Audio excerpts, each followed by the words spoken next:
Oh, hi, everybody. Ezra Levant here at Rebel World Headquarters in Toronto. And joining me from the West, our chief reporter, Sheila Gunn Reid. Sheila, how you doing? Hey, I'm great. I'm kind of excited, but also a little sad that I'm going to watch somebody's confused grandpa just get absolutely obliterated on live TV for 90 minutes. I think it's cruel and unusual what the Democrats are doing. You are so right. For folks who are just joining us, which is everybody, since we just started a minute ago, we are going to be watching, we're calling a watch party of the Trump-Biden debate. The first of three, I understand. I am shocked that it's happening at all. I Yeah, truly believed that they would say, oh, Biden got the COVID, he can't that's do what I it, or thought. something like that. Yeah. Anything to keep him out of the debate. I'm shocked they're letting him debate. Hey, he hasn't started yet. They still have 29 minutes to find a way out. Yeah, I know. I thought that they would pull the COVID card and not maybe that he got it, but that he was in contact with somebody who did get it. And so he, in the interest of everybody involved, that he would have to self-isolate. Like the COVID was the perfect excuse to pull the shoot on the debate. And I'm still like, I'm with you. It may not go forward. I wouldn't be surprised if they said, nope, it's canceled. But I don't, I don't think Joe has the stamina to get through 90 minutes with Donald Trump. He doesn't have the stamina to get through a friendly interview without getting confused and needing a teleprompter. Yeah, there's a phrase, journalists who cover a center of a campaign like a president, when there's a pool often following that person around, and when they're done for the day, they call it a lid. That's just the media phrase. Call it a lid. That's a lid. That's a way of saying to the media entourage, guys, don't worry, you won't be surprised. There's nothing else planned. No more events, no more statements, so you can go back to your hotel now, file your stories, and we'll see you in the morning. Calling a lid on it. With Donald Trump, that's at 8, 9, 10, 11, 12, midnight. With Joe Biden, I kid you not, on the average campaign day, he's calling a lid 9:30 in the morning. He does one event, one statement, and he's done for the day. And this is barely a month before Election Day. He is. I make jokes about how old and infirm he is, but that's pretty early. Like that's too early even to catch the early bird special 4 o'clock dinner that senior citizens like to get. That's pretty early. But should we tell people exactly what we're doing here? Because this is a super chat show at the same time as it is a watching party where we can all watch the massacre that we're going to see unfold tonight. What you can do to support the work we do here at Rebel News is do something called a super chat. YouTube takes some of it and we get the majority of it, which is, I mean, it's their platform, whatever. But if you'd like to support us through something called a super chat, just click the little dollar sign at the bottom of the live chat there, and you could throw some money in there, whatever you like. The more money you give, the more characters you get, and it'll pin your comment to the top of the screen, and I'll read it or Ezra will read it. And maybe it's a question, maybe it's a comment, maybe it's something you want to put on our radar, but now's your chance. If you want to put something in front of us, throw it in a super chat. Yeah, I appreciate that. It's an important source of revenue for us. Plus, I like seeing the comment. I mean, obviously it's a community. Me too. Right now we got 2,200 people bantering back and forth. I grew up in the 20th century, way back when, and talk radio was the thing.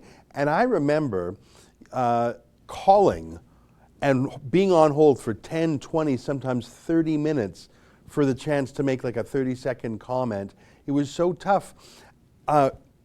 Obviously, on the super chat, bam, you can make your comment right away. Not all the comments are read, but I see a bunch of super chats are coming in. We make a point of reading those ones, so it's like the old-timey radio call-in talk shows, but if we miss them in the moment, we always come back to read them, even if it's 5, 10, half an hour later. And by the way, once the debate starts, Sheila, I think you and I should generally just watch, but if there's some outrageous moment, I think we can make a quick exclamation of some sort, but generally, I think we're going to watch along with the viewers and then have the banter afterwards, including catching up on any super chats. Yeah, I think people are going to know exactly what I'm thinking by the look on my face anyway. Well, why don't we go through some super chats now? There was one before we even sat down by a regular super chatterer, Damon the Dammits, who chipped in $50. Amazing, as usual. Thank you very much for that. I appreciate the support. Yeah, $50, and she didn't even send us a message, just a little emoji. Very generous. We can keep going. Michigan 12 gives us $5. They want him to fail so they can replace him with Kamala. Did you notice I said that right? Yeah. Kamala Harris. Yeah. I always make it a point of saying it the right way just to be obnoxious. Yeah, can you believe that she is a heartbeat away from the presidency?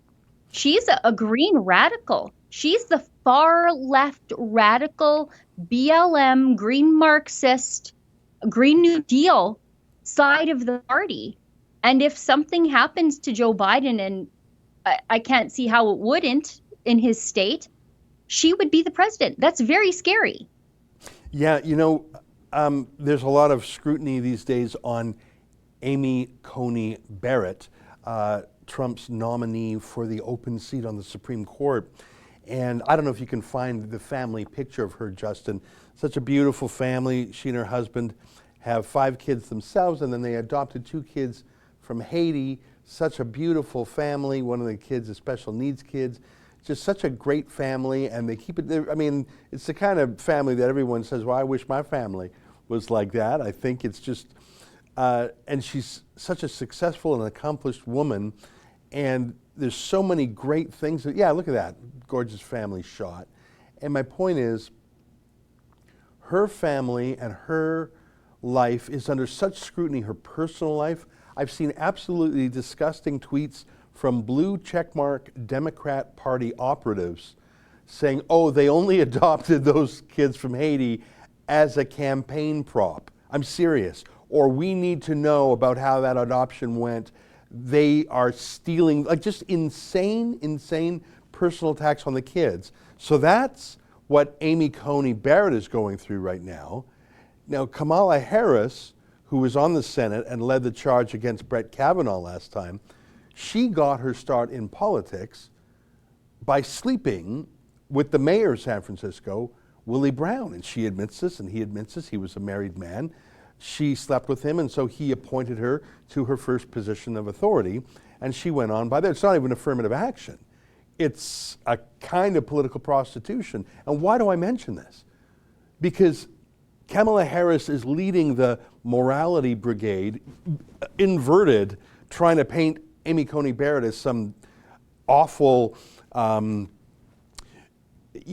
white baby snatcher. Yeah, just I don't even know. Attacking her Catholicism, attacking her lovely family, attacking everything about her life.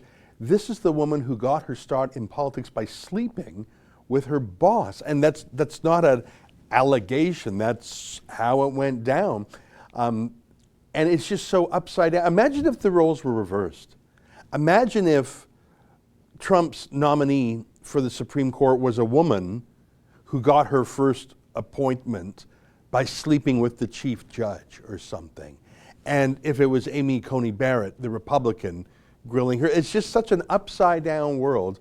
And Kamala Harris, I don't even think a single mainstream or legacy media outlet has even mentioned that in Kamala Harris, because that would be racist. That would be irrelevant. That would be inappropriate. And by the way, that's not my beef with Kamala Harris. As you point out, she's a radical, she's an extremist, she has terrible ideas, she has a terrible track record of abusing the law. When she had various offices before, she would prosecute single moms if their kids were truant. There's so many things that family would have wrong: poverty, no dad around, drug use. Prosecuting a single mom because the kid skipped school. And she would boast about it and laugh about it. That's my bigger beef with Kamala Harris. Not the fact that she slept her way into her first job, but it's just insane and upside downville that she's the one leading the moral charge, trying to pick apart Amy Coney Barrett as if she's, the Handmaid's Tale or something. What a laugh. Well, and, it seems to be feminists leading the charge. And if you look at Amy Coney Barrett, she would be a feminist icon if not for her Catholicism and the fact that she's pro-life. Her last child has Down syndrome. She really has managed to do it all. She's got a successful career, beautiful family. She's at the pinnacle of her career. She is the woman that feminists tell us that we can all be. We can have it all and beautiful family. She did it. Yeah. They hate her though because she did it and was still true to her faith. Oh, you're exactly right. And the laughable comparison to Handmaid's Tale, and I say that only because the left is really rolling that out.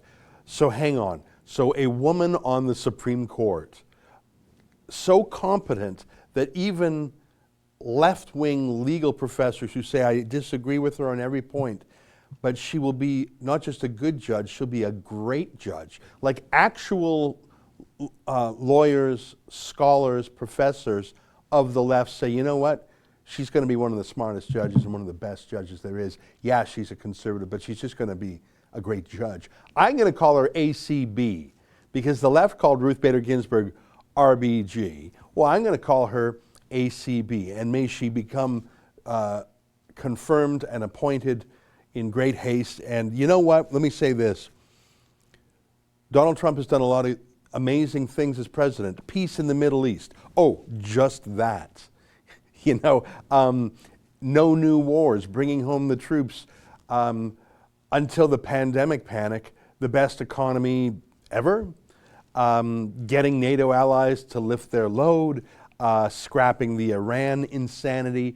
So many things he's done, bringing home industrial economic development, something that was thought, well, that just doesn't happen anymore. No one brings factories back to America.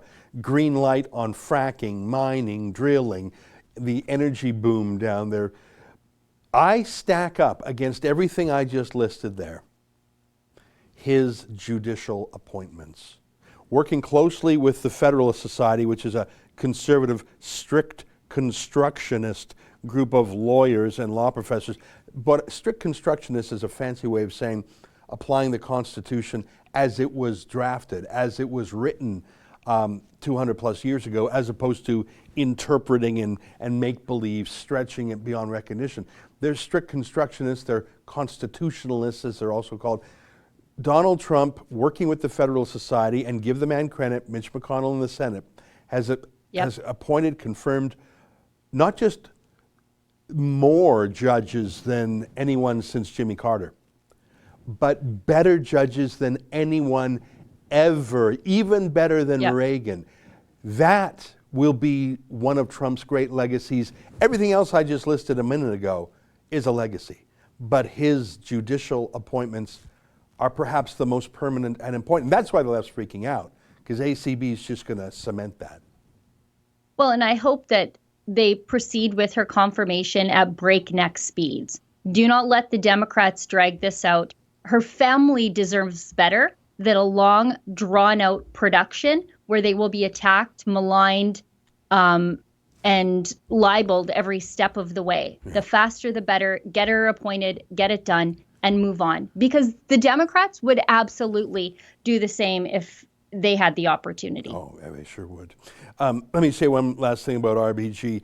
I didn't know her rulings well. I think it was more that she was a bit of a feminist trailblazer, but I honestly can't name a single case that has distinguished her. Now, I'm not a scholar of the U.S. Supreme Court. I think it was just the symbol of this small-framed liberal woman standing up to the Republican.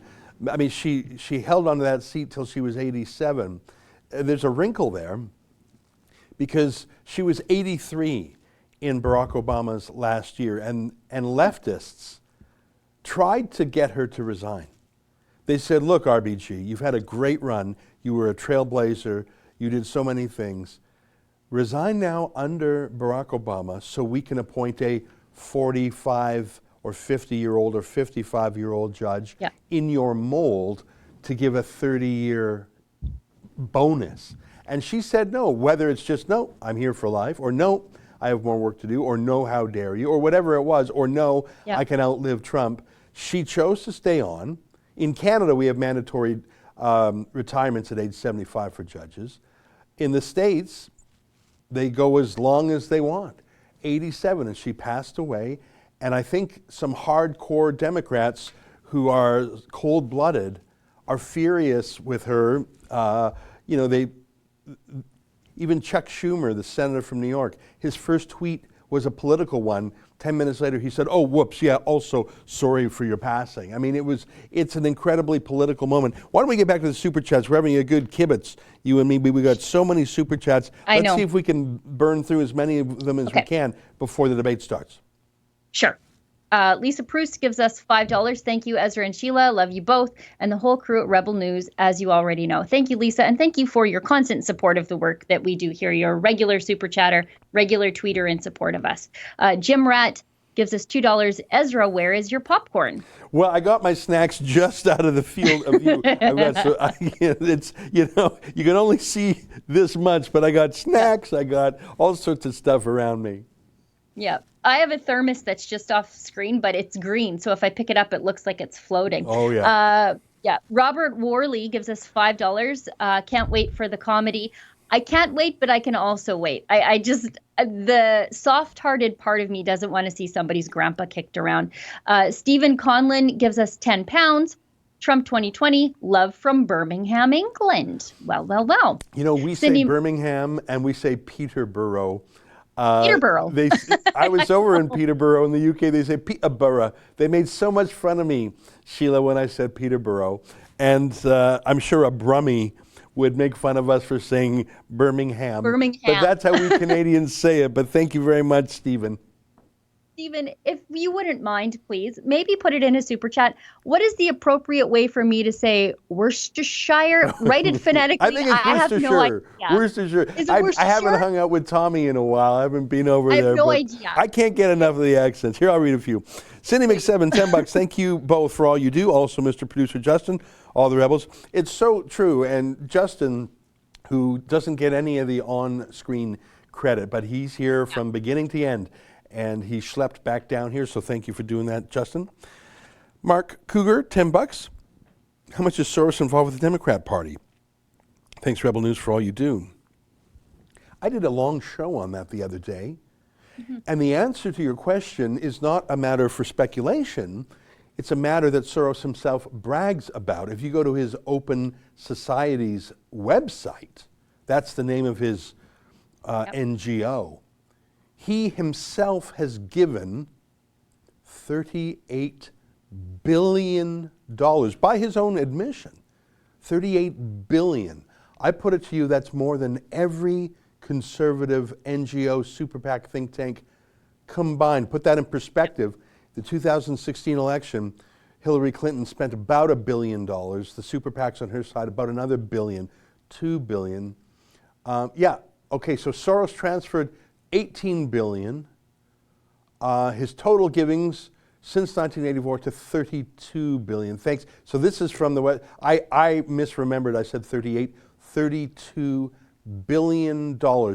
Just for comparison, both Biden and Trump and all their super PACs and all the local candidates will spend about $4 billion this campaign. Soros himself, $32 billion. That's how big he is. Let's keep going. I went on a little bit of a detour there. Northern Alberta, $20. They are doing mail-in ballots so they can stuff the boxes with fake Biden votes when Trump wins. Absolutely. Again, not a theory, a proven fact. May I direct you to Project Veritas, which is stunning video evidence of this very thing from Minnesota, where Ilhan Omar is the congresswoman. Let's 8:49. Let's keep on going here. Martin Sable, $10. If Americans want to see what fake Biden in charge will look like, they should just look at what Joker in Canada is doing. I'm truly shocked debate did not happen during morning, so Biden stays awake. Oh, I can only imagine the meds and the pharmaceuticals coursing through his veins. If they hooked him up to some electrical transformer, gave him all sorts of shots in his tush. I mean, Lord knows what a soup of meds are in his bloodstream right now. I'm not even kidding. He wanted 3 breaks. It's a 90-minute debate. He wanted breaks every 30 minutes so he could go off stage and give another shot in the tush, give him adrenaline or whatever the heck he's on. I'm very curious to see the difference between Joe Biden minute 1 and Joe Biden minute 71. Yeah, I hope his heart holds out. Let's keep going. Victoria Greenfield gives us $5. Sheila, I'm a Midwest girl, farm raised, etc. I can relate to you so well. Love everyone at Rebel so much. Hope to meet you. Love from the US. Oh, that's very kind. Pink Phoenix Nails, also a regular super chatter in the daily live stream. Gives us $2. Double my favorite Rebels in one day. I won't tell David. Eddie Fox gives us $20. I'm a dual U.S. Canadian citizen living in Philadelphia. Love watching your coverage, Trump 2020. Shane Bracci, I think I say that, $5. Back Avi. Ronald Cote, $20. You are amazing. Thank you very much. Eric Sanderson, $5. Do you think the Libertarian Party should be allowed at the debate? What did they get in the last election? Like less than 3%, I think. I think that anyone should be able to host a debate, and the leaders can choose what they go to or not. I think that neither Trump, I don't know if Trump would want to be in such a debate. I don't know if there's a Green Party. Some people thought that the Green Party stole the votes from the Democrats in past debates. There's some truth to that. I think this is the most momentous dichotomy. I don't think that even a Libertarian or a Green would think that their parties could possibly win. They could say, well, vote for us as a matter of principle, sure, but they are not going to be one of the winning choices. And I say that with some respect to smaller parties. Let's keep going here. Chad Williamson, $5. Williamson Law in Calgary supports freedom. Hell yeah. Give where you live and long live the rebel. Well, thank you, Chad. We're always looking for civil liberties type lawyers. I'll make sure to give you a look, see if we need help in Calgary. Martin Sebel again, $5. I adopted a 5-year-old girl in 2005 from Africa and one 3-year-old in 1993 from China. In left eyes, I must be criminal. Love your shirt, Sheila. Do you have a symbol on your shirt again there? Oh, yeah, you got it's just the farmer that's with the old Alberta logo. I don't know if you can see that. There you go. I remember that was the old Alberta logo. That's great. Cool Breeze, $25. FDNY, Lieutenant, big fan, awesome reporting, much love from New York City. Well, that's amazing. It's great to hear from the fire department. Thank you for that. I follow the New York Police Department, their benevolent society. I follow about 4 NYPD police accounts, the finest police force in the world, and an important counterterrorism force. And of course, the NYPD and the FDNY work closely together. So thank you for joining us today. Schmelmafinger. He's back. He's back. $5 and again $5. Support Rebel Media. Thank you. MEDW, $5. Sleepy Joe had an 8-hour nap this afternoon, and they're still trying to prop him up. Birdbrain, 501. Sheila, you're the best. Ain't that the truth? Budget Overland Australia, $10. Support from the desert in central Queensland. Well, we're really ramping up in Australia with Avi. We're really increasing our efforts on civil liberties there with fightthefines.com.au. That's the Australian top-level domain. And we'll have news in the days and weeks ahead on what we're doing there. D. Stewart, $10. Have a great day. We will. Thank you. Brandon Lake, $5. Thank God for the alternative to the Communist Broadcast Corporation. Love you guys. Let's make Canada great again. Yeah, I don't think they allow live stream super chats, do they? I don't think they allow comments in general. I think they'll lock them down. Yeah. Data God, $10. Stephanie and Bill love the Rebel. We see David Menzies at all the rallies in Ottawa. Yeah, he goes there, and Tamara Ugolini was there last time too. Sheila, you were there too. You came in from Edmonton. Thank you. Yeah. Stephen Conlon, £5. It pronounced Worcestershire. There you go. Oh, I love learning the different pronunciations when I'm over there. Sunderland is my favorite accent in the whole United Kingdom. And I've had the pleasure of being in that city several times. Blue Autumn, $20, thanks. Soaring Eagle, 100 smackers. Oh my gosh. Thank you for having the courage over the last week or so to report on George Soros-sponsored organizations. Soaring Eagle, $100. Well, I won't spend any more time on it right now because we're very pressed for time. But I, in fact, was personally sued by George Soros for a column I wrote in the Toronto Sun almost 10 years ago. And I did talk about that story on video, and I'll probably talk about it again, but not right now because we're pressed for time. Do you want to read a few here yourself, Sheila?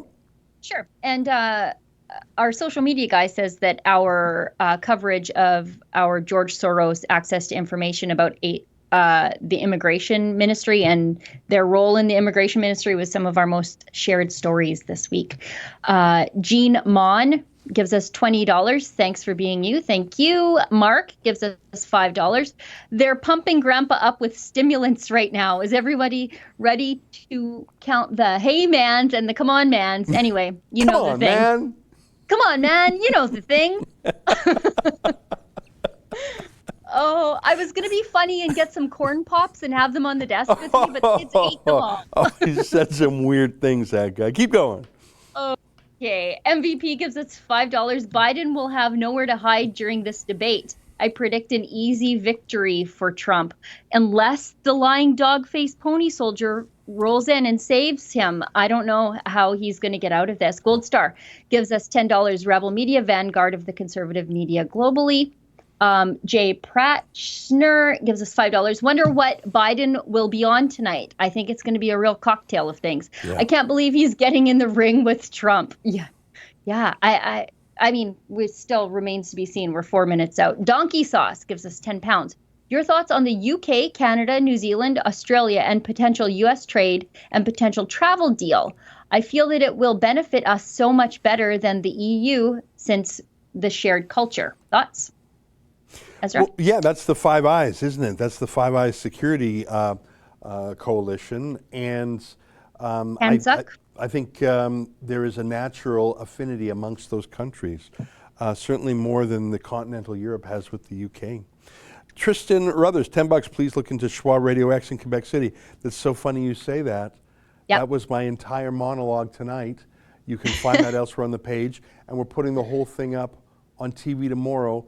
And I did something very, very rash in support of them that I'll probably tell you about tomorrow. Oh yeah, so you can see my story. You can see that I did a whole show on Schwa FM tonight. So thank you for that. I'm about 10 minutes ahead of you, Tristan. Redneck Lifestyle, $10. Thank you. Robert Fraser, $5. Great idea for a watch party. Ezra, popcorn, love it. You know, we have a popcorn machine around here. We just haven't fired it up lately. And it smells so good when that thing's on.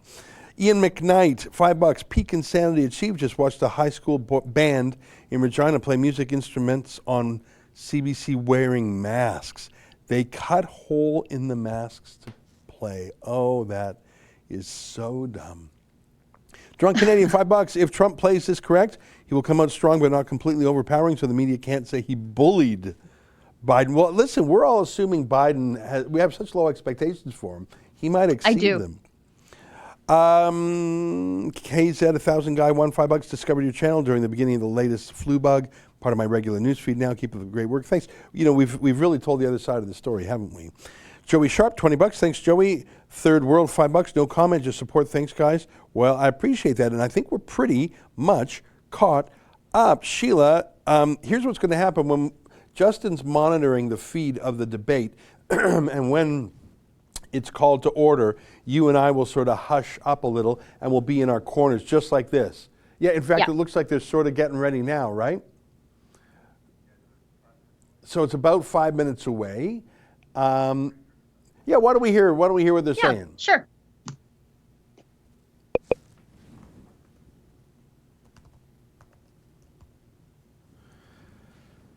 I think that's Chris Wallace, if I'm not mistaken. And I think is that who that is, Sheila? Chris Wallace? Yes. Yeah. We'll just, we'll come back to that. So it's, I think he's sort of a centrist. You know, he can punch both sides. I think he's not a bad choice for moderator. There's been some debates that have just been absolutely outrageous. Remember Candy Crowley literally debating with Mitt Romney back in 2012 it was, correcting him. She was wrong, by the way, but it was sort of a 2-on-1 debate. It was the strangest thing I ever did see. So we'll just, we'll come back to that in a moment when it's... Well, Chris Wallace, I think, is probably a good choice for moderator. He does work for Fox News, but he's, from what I understand, not very liked by Trump. So he annoys both sides, which probably makes him the right guy for the job. Oh, exactly. That's sort of what I meant by centrist. I mean, he's not a Sean Hannity. No. So he's taken and he hasn't been a Republican mouthpiece. I think I saw some big super chats just come in there. Let me just refresh my screen here.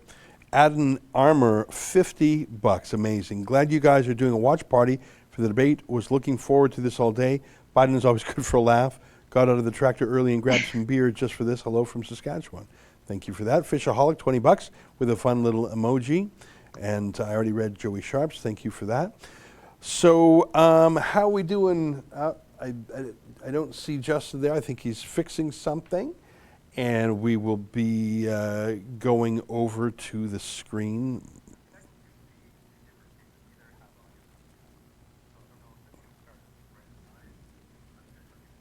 Okay, I'm just getting an update there.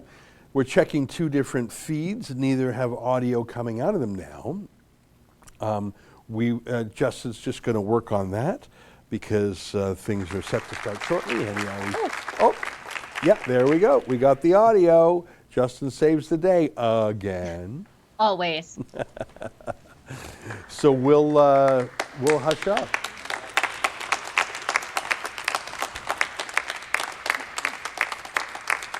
I think that's what a shame to cover her beautiful face with a mask. Yeah.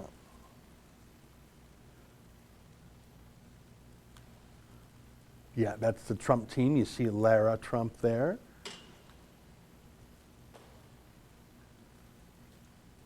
All socially distant in the audience. When there's an audience or not makes it different for the energy in the room. Yeah. Whether people cheer or boo or react, it's a very different style of debate, I would imagine. They said, I think about 100 people are going to be in the audience. That's the maximum that they can have. And it looks like that would just be senior campaign people, family. So it's not going to be. Yeah. It's really insiders. Yeah. Very interesting that in itself, changing the mood and the tone of the room. As someone who has spoken in front of crowds before, you often feed off the energy. A large crowd that's really excited, you get the energy. If a crowd is half friendly, half hostile, that's an even more electric kind of energy. It'll be interesting to see what the candidates can muster just through their own imagination. I mean, you and I right now are in studios, just obviously there's no studio audience with us, we're just looking into cameras. We have to get our own energy level on our own. You have to practice it. It'll be interesting to see how these two candidates do. But really, I think we got a minute or so, so we're all on standby. Justin, unless you're working on something that's critical to getting that, keep doing that if you are.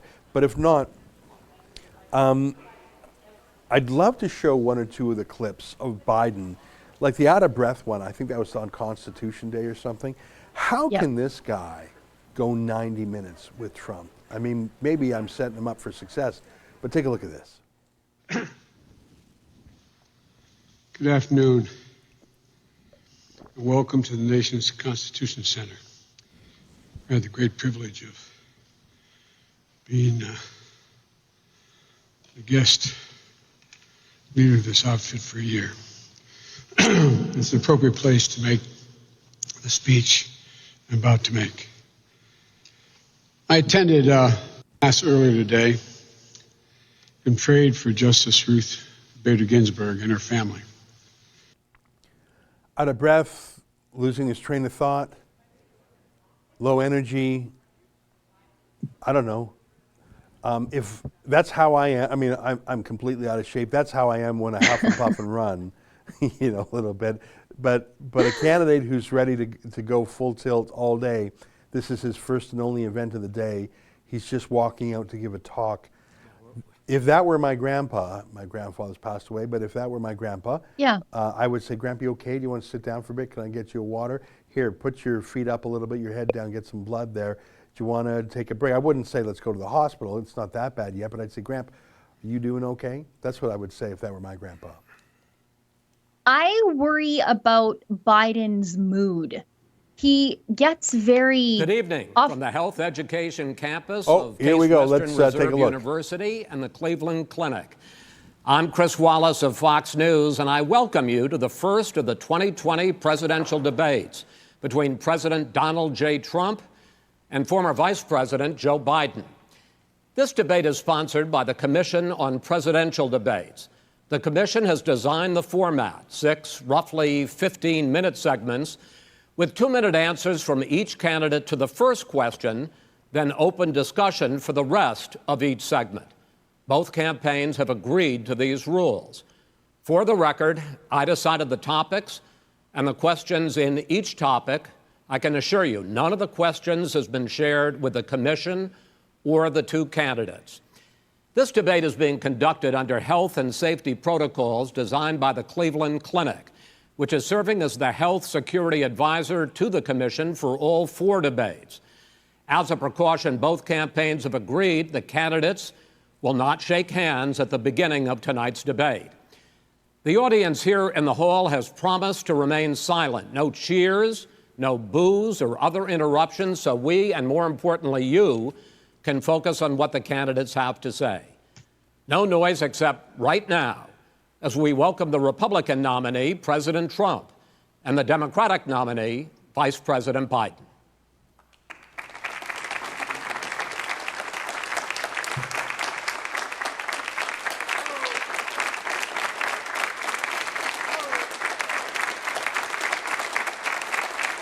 How you doing, man? How are you? I'm well. How you doing, man? Come on, man. Come on, man. How you doing, man? Gentlemen, a lot of people have been waiting for this night, so let's get going. Our first subject is the Supreme Court. President Trump, you nominated Amy Coney Barrett over the weekend to succeed the late Ruth Bader Ginsburg on the court. You say the Constitution is clear about your obligation and the Senate's to consider a nominee to the court. Vice President Biden, you say that this is an effort by the president and Republicans to jam through an appointment and what you call an abuse of power. My first question to both of you tonight, why are you right in the argument you make and your opponent wrong? And where do you think a Justice Barrett would take the court? President Trump, in this first segment, you go first, 2 minutes. Thank you very much, Chris. I will tell you very simply, we won the election. Elections have consequences. We have the Senate, we have the White House, and we have a phenomenal nominee, respected by all, top academic, good in every way, In fact, some of her biggest endorsers are very liberal people from Notre Dame and other places. So I think she's going to be fantastic. We have plenty of time. Even if we did it after the election itself. I have a lot of time after the election, as you know. So I think that she will be outstanding. She's going to be as good as anybody that has served on that court. We really feel that. We have a professor at Notre Dame, highly respected by all, said she's the single greatest student he's ever had. He's been a professor for a long time at a great school. And we won the election, and therefore we have the right to choose her. And very few people knowingly would say otherwise. And by the way, the Democrats, they wouldn't even think about not doing it. If they had, the only difference is they'd try and do it faster. There's no way they would give it up. They had Merrick Garland, but the problem is they didn't have the election, so they were stopped. And probably that would happen in reverse also. Definitely it would happen in reverse. So we won the election, and we have the right to do it, Chris.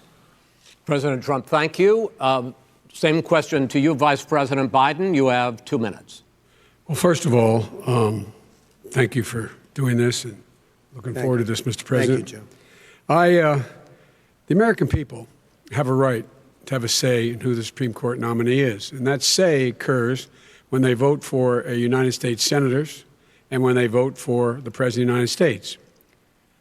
They're not going to get that chance now because we're in the middle of an election already. The election has already started. Tens of thousands of people have already voted. And so the thing that should happen is we should wait. We should wait and see what the outcome of this election is, because that's the only way the American people get to express their view is by who they elect as president and who they elect as vice president. Now, what's at stake here is the president's made it clear he wants to get rid of the Affordable Care Act. He's been running on that, he ran on that, and he's been governing on that.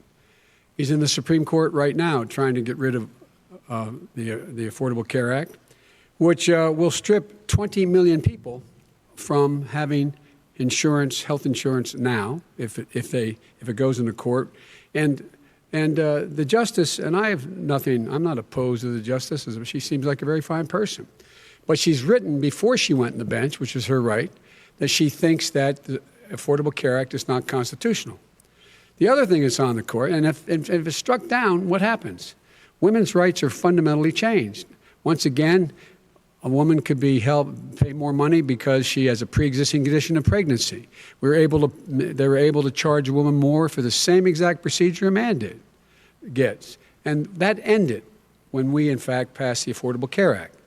And there's 100 million people who have pre-existing conditions, and they'll be taken away as well. Those pre-existing conditions, the insurance companies are going to love this. And so it's just not appropriate to do this before this election. If he wins the election and the Senate is Democrat or Republican, then he goes forward. If not, we should wait until February. All right. There aren't 100 million people with pre-existing conditions. As far as the say is concerned, the people already had their say. Okay, Justice Ginsburg said very powerfully, very strongly, at some point, 10 years ago or so, she said a president and the Senate is elected for a period of time, but a president's elected for 4 years. We're not elected for 3 years. I'm not elected for 3 years. So we have the Senate, we have a president. He's elected to the next during election. that period of time, we have an opening. I'm not elected for 3 years. I'm elected for 4 years. And the 100 million people, Joe, the 100 million people is totally wrong. I don't know where you got that number. The bigger problem that you have is that you're going to extinguish 180 million people with their private health care that they're very happy with. That's simply not true. Well, you're certainly going to socialist. You're going to socialist medicine. We're now into, gentlemen, we're now into open discussion. Open discussion. Open discussion. Yes, I agree. Go ahead, Vice President. Number White. one, he knows that what I proposed. What I proposed is that we expand Obamacare and we increase it. We do not wipe any. And one of the big debates we had with 23 of my colleagues trying to win the nomination that I won were saying that Biden wanted to allow people to have private insurance still. They can. They do. They will under my proposal. It's not what you've said, But and it's not what your party has said. That is simply your party a lie. doesn't say it. Your party wants to go socialist medicine. My party is and me. socialist right healthcare. now, I am and the they're going to Democratic dominate Party. you, Joe. You know that. I am the Democratic Party right now. The platform of the Not according Democratic to Party Harris. is what I, in fact, approved of. What I approved of. Now, here's the deal. The deal is that it's going to wipe out pre-existing conditions. And by the way, the 200,000 people that have died on his watch, how many of those have survived? Well, there's 7 million people that contracted COVID. What does it mean for them going forward if you strike down the Affordable Care Act? Joe, you've had 308,000 military people dying because you couldn't provide them proper health care in the military. So don't tell me about this. I'm happy to talk about this. And if you were here, Look, it wouldn't be 200. It would be 2 million people because you were very late on the draw. You didn't want me to ban China, which was heavily infected. You didn't want me to ban All right, gentlemen, Europe, which was heavily infected. You would have been much later, Joe. Mr. President, much later. Mr. President. You're talking about 2 million people. You're not going to be able President, to as shut the him up. moderator, we are going to talk about COVID in the next segment, but go ahead. Let me finish. The point is that the president also is opposed to Roe v. Wade. That's on the ballot as well in the court. And so that's also at stake right now. And so the election is already You don't know it's begun. on the ballot. Why is it on the ballot? Because Why is you it on the said ballot? It's not on the ballot. It's on the ballot in the court. I don't think so. In the court. Well, There's nothing happening there. Donald, would you And just you don't be quiet know for a her minute? view on Roe v. Wade. You I don't don't know her know. view. Well, all right. Let's talk. We got a lot to unpack here, gentlemen. We got a lot of time. So on health care, and then we'll come back to Roe v. Wade. All right. Mr. President, the Supreme Court will hear a case a week after the election in which the Trump administration, along with 18 state attorneys general, are seeking to overturn That's right. Obamacare, to end Obamacare. You have spent the last... Because they want to give good health care. If I may ask my question, sir. Good health care. Over the last 4 years, you have promised to repeal and replace Obamacare, but you have never in these 4 years come up with a plan, a comprehensive plan Yes, to I have. replace Obamacare. Of course I have. Well, I got rid of the individual mandate. I'm going to give you an opportunity. I got rid of the individual mandate, which was a big chunk of comprehensive plan. That is absolutely a big thing. That was the worst part of Obamacare. Sir, Chris, that was the worst part of Obama. Let me ask my question. Well, I'll ask Joe. The individual mandate was the most unpopular aspect of Obamacare. I got rid of it. I'd like you and we will protect people with President, I'm the moderator of this conditions. debate, and I would like you to let me ask my question, and then you can answer your question. You, in the course of these 4 years, have never come up with a comprehensive plan to replace Obamacare, and just this last Thursday, you signed a largely symbolic executive order to protect people with pre-existing conditions 5 days before this debate. So my question, sir, is what is the Trump health care plan? Fine. Well, first of all, I guess I'm debating you, not him, but that's okay. I'm not surprised. Let me just tell you something, that there's nothing symbolic. I'm cutting drug prices. I'm going with favored nations, which no president has the courage to do because you're going against Big Pharma. Drug prices will be coming down 80 or 90%. You could have done it during your 47-year period in government, but you didn't do it. Nobody's done it. So we're cutting health care. All of the things that we've done, insulin. I give you an example, insulin.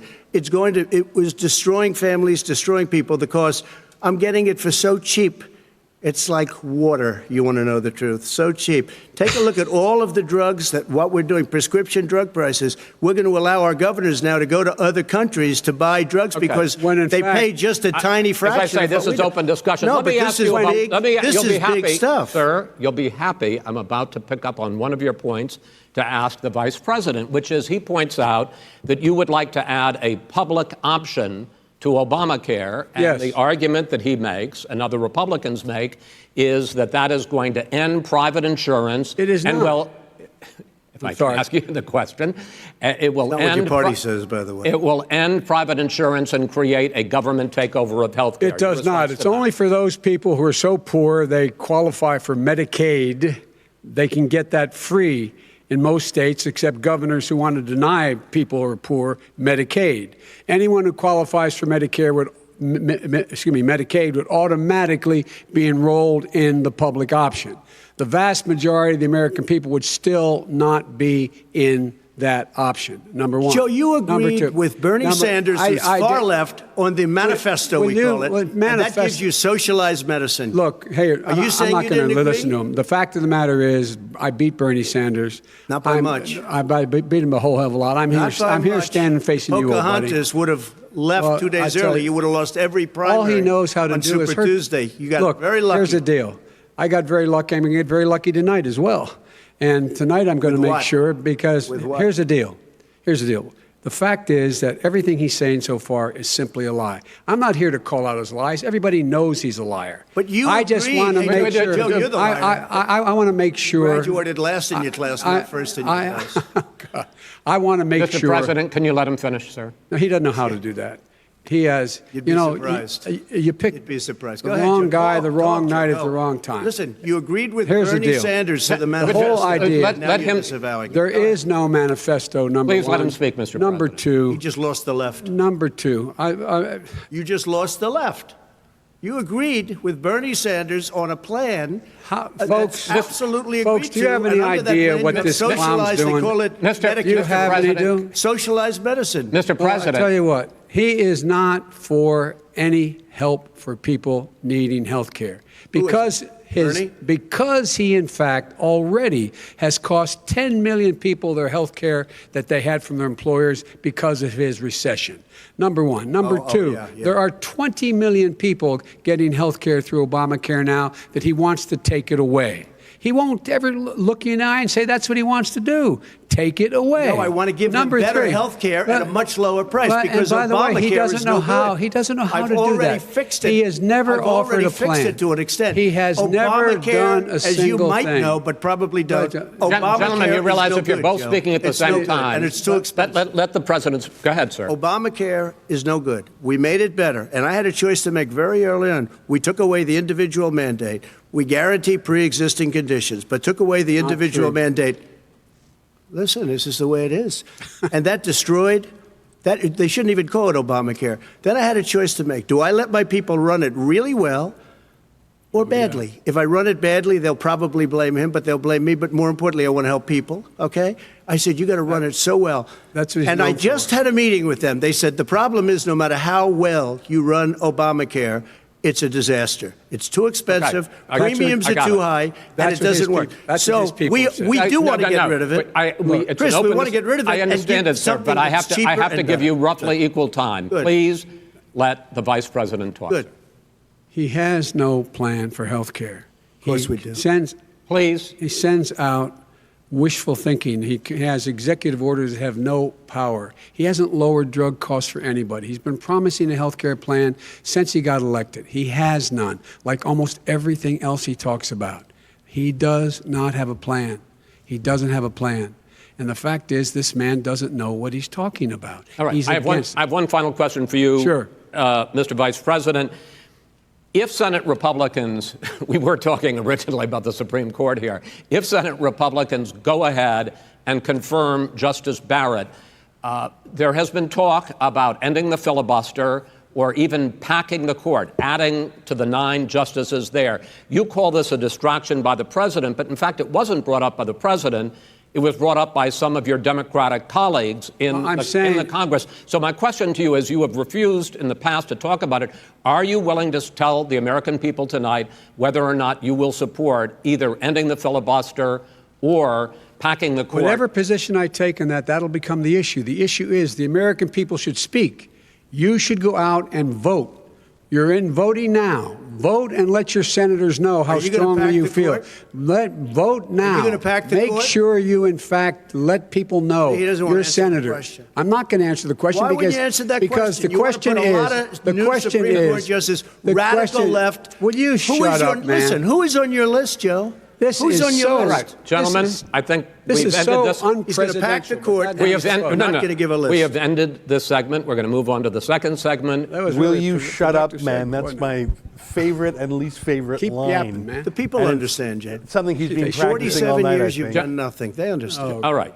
The second subject is COVID-19, which is an awfully serious subject, so let's try to be serious about it. We have had more than 7 million cases of coronavirus in the United States, and more than 200,000 people have died. Even after we produce a vaccine, experts say that it could be months or even years before we come back to anything approaching normal. My question for both of you is, based on what you have said and done so far and what you have said you would do starting in 2021, why should the American people trust you more than your opponent to deal with this public health crisis going forward? In this case, the question goes to you first, sir. 2 minutes uninterrupted. Good luck. 200,000 dead. As you said, over 7 million infected in the United States. We, in fact, have 4% of the world's population, 20% of the deaths. 40,000 people a day are contracting COVID. In addition to that, about between 750 and 1,000 people a day are dying. When he was presented with that number, he said, it is what it is. Well, it is what it is because you are who you are. That's why it is. The president has no plan. He hasn't laid out anything. He knew all the way back in February how serious this crisis was. He knew it was a deadly disease. What did he do? He's on tape as acknowledging he knew it. He said he didn't tell us or give people a warning of it because he didn't want to panic the American people. You don't panic. He panicked. In addition to that, what did he do? He went in and we were insisting that the Chinese, the people we had on the ground in China should be able to go to Wuhan and determine for themselves how dangerous this was.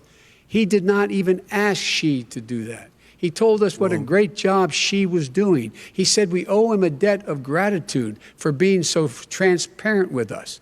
And what did he do then? He then did nothing. He waited and waited and waited. He still doesn't have a plan. Wrong. I laid out Sir, back it's in his 2 March minutes. exactly it's so what we wrong. should be doing. And I laid out again in July what we should be doing. We should be providing all the protective gear possible. We should be providing the money the House has passed in order to be able to go out and get people the help they need to keep their businesses open schools. It costs a lot of money. You should get out of your bunker and get out of the sand trap and get in your golf course and go in the Oval Office and bring together the Democrats and Republicans and fund what needs to be done now to save lives. So if we would have listened to you. You have 2 minutes, sir. If we would have listened to you, the country would have been left wide open. Millions of people would have died, not 200,000, and one person is too much. It's China's fault. It should have never happened. They stopped it from going in, but it was China's fault. And by the way, when you talk about numbers, you don't know how many people died in China. You don't know how many people died in Russia. You don't know how many people died in India. They don't exactly give you a straight count, just so you understand. But if you look at what we've done, I closed it, and you said he's xenophobic. He's a racist, and he's xenophobic because you didn't think I should have closed our country. Wait a minute. It's his 2 minutes. You didn't think we should have closed our country because you thought it was terrible. You wouldn't have closed it for another 2 months. By my doing it early, in fact, Dr. Fauci said, President Trump saved thousands of lives. Many of you Democrat governors said, President Trump did a phenomenal job. We worked with the governor. Oh, really? Go take a look. The governors said I did a phenomenal job. Most of them said that. In fact, people that would not be necessarily on my side said that. President Trump did a phenomenal job. We did. We got the gowns. We got the masks. We made the ventilators. You wouldn't have made ventilators. And now we're weeks away from a vaccine. We're doing therapeutics already. Fewer people are dying when they get sick. Far fewer people are dying. We've done a great job. The only thing I haven't done a good job, and that's because of the fake news. No matter what you say to them, they give you bad press on it. It's just fake news. They give you good press. They give me bad press because that's the way it is, unfortunately. But let me just tell you something. I don't care. I've gotten used to it. But I'll tell you, Joe, you could never have done the job that we did. You don't have it in your blood. You could have never done that job. I know how to do the job. I know how to get the job Well, you done. didn't do very well in swine flu. H1N1, you were a disaster. Your own chief of staff said you were a disaster. 14,000 people died, not 200,000. There was no economic recession. Sir, you made a there was no recession. You made a point. Let him answer it. And there was we didn't shut down the economy. This is his economy he's shut down. The reason it's shut down is because, look, you folks at home, how many of you got up this morning and had an empty chair at the kitchen table because someone died of COVID? How many of you were in a situation where you lost your mom or dad and you couldn't even speak to them? You had a nurse holding a phone up so you could, in fact, say goodbye. You would have lost far more people. Far more people. And, you would have been and by the way, months late. his own CDC director says we could lose as many as another 200,000 people between now and the end of the year. And he said, if we just wear a mask, we can save half those numbers. Just a mask. And by the way, in terms of the whole notion of a vaccine, we're for a vaccine, but I don't trust him at all, nor do you. I know you don't. What we trust is a scientist. You don't we trust Dr. Johnson Fauci. Johnson, Pfizer? Okay, by the way, gentlemen, let me move on to questions about the future, because you both have touched on two of the questions I'm going to ask. Focusing on the future first, President Trump, you have repeatedly either contradicted or been at odds with some of your government's own top scientists. The week before last, the head of the Centers for Disease Control, Dr. Redfield, said it would be summer before the vaccine would become generally available to the public. You said that he was confused and mistaken. Those were your two words. Yeah. But Dr. Slaoui, the head of your Operation Warp Speed, has said exactly the same thing. Are they both wrong? Well, I've spoken to the companies, and we can have it a lot sooner. It's a very political thing because people like this would rather make it political than save lives. God. It is a very political thing. I've spoken to Pfizer. I've spoken to all of the people that you have to speak to. We have great Moderna, Johnson & Johnson, and others. They can go faster than that by a lot. Become very political because the left, or I don't know if I call them left, I don't know what I call them. So you're suggesting that the head of your Operation Warp Speed, Dr. Slaoui? I disagree with him. Yeah, no, I disagree with both of them. And he didn't say that. He said it could be there, but it could also be much sooner. I had him in my office 2 days ago. He talked about the summer, sir, before it's generally available. Just like he said it's Redfield. a possibility that we'll have the answer before November 1st. It could also be talking about after when it's that. generally available. Well, we're going to deliver it right away. We have the military all set up. Logistically, they're all set up. We have our military that delivers soldiers, and they can do 200,000 a day. They're going to be delivering. This is the same man It's who all told set you up. by Easter this would be gone away. By the warm weather, it'd be gone. Miraculous, like a miracle. And by the way, maybe you could inject some bleach in your arm, and that would take care of it. This is the same man. That was said sarcastically, and you know that. That was said sarcastically. And so here's the deal. This man is talking about a vaccine. Every serious company is talking about maybe having a vaccine done by the end of the year. But the distribution of that vaccine will not occur until sometime beginning or the middle of next year to get it out, if we get the vaccine. And pray God we will.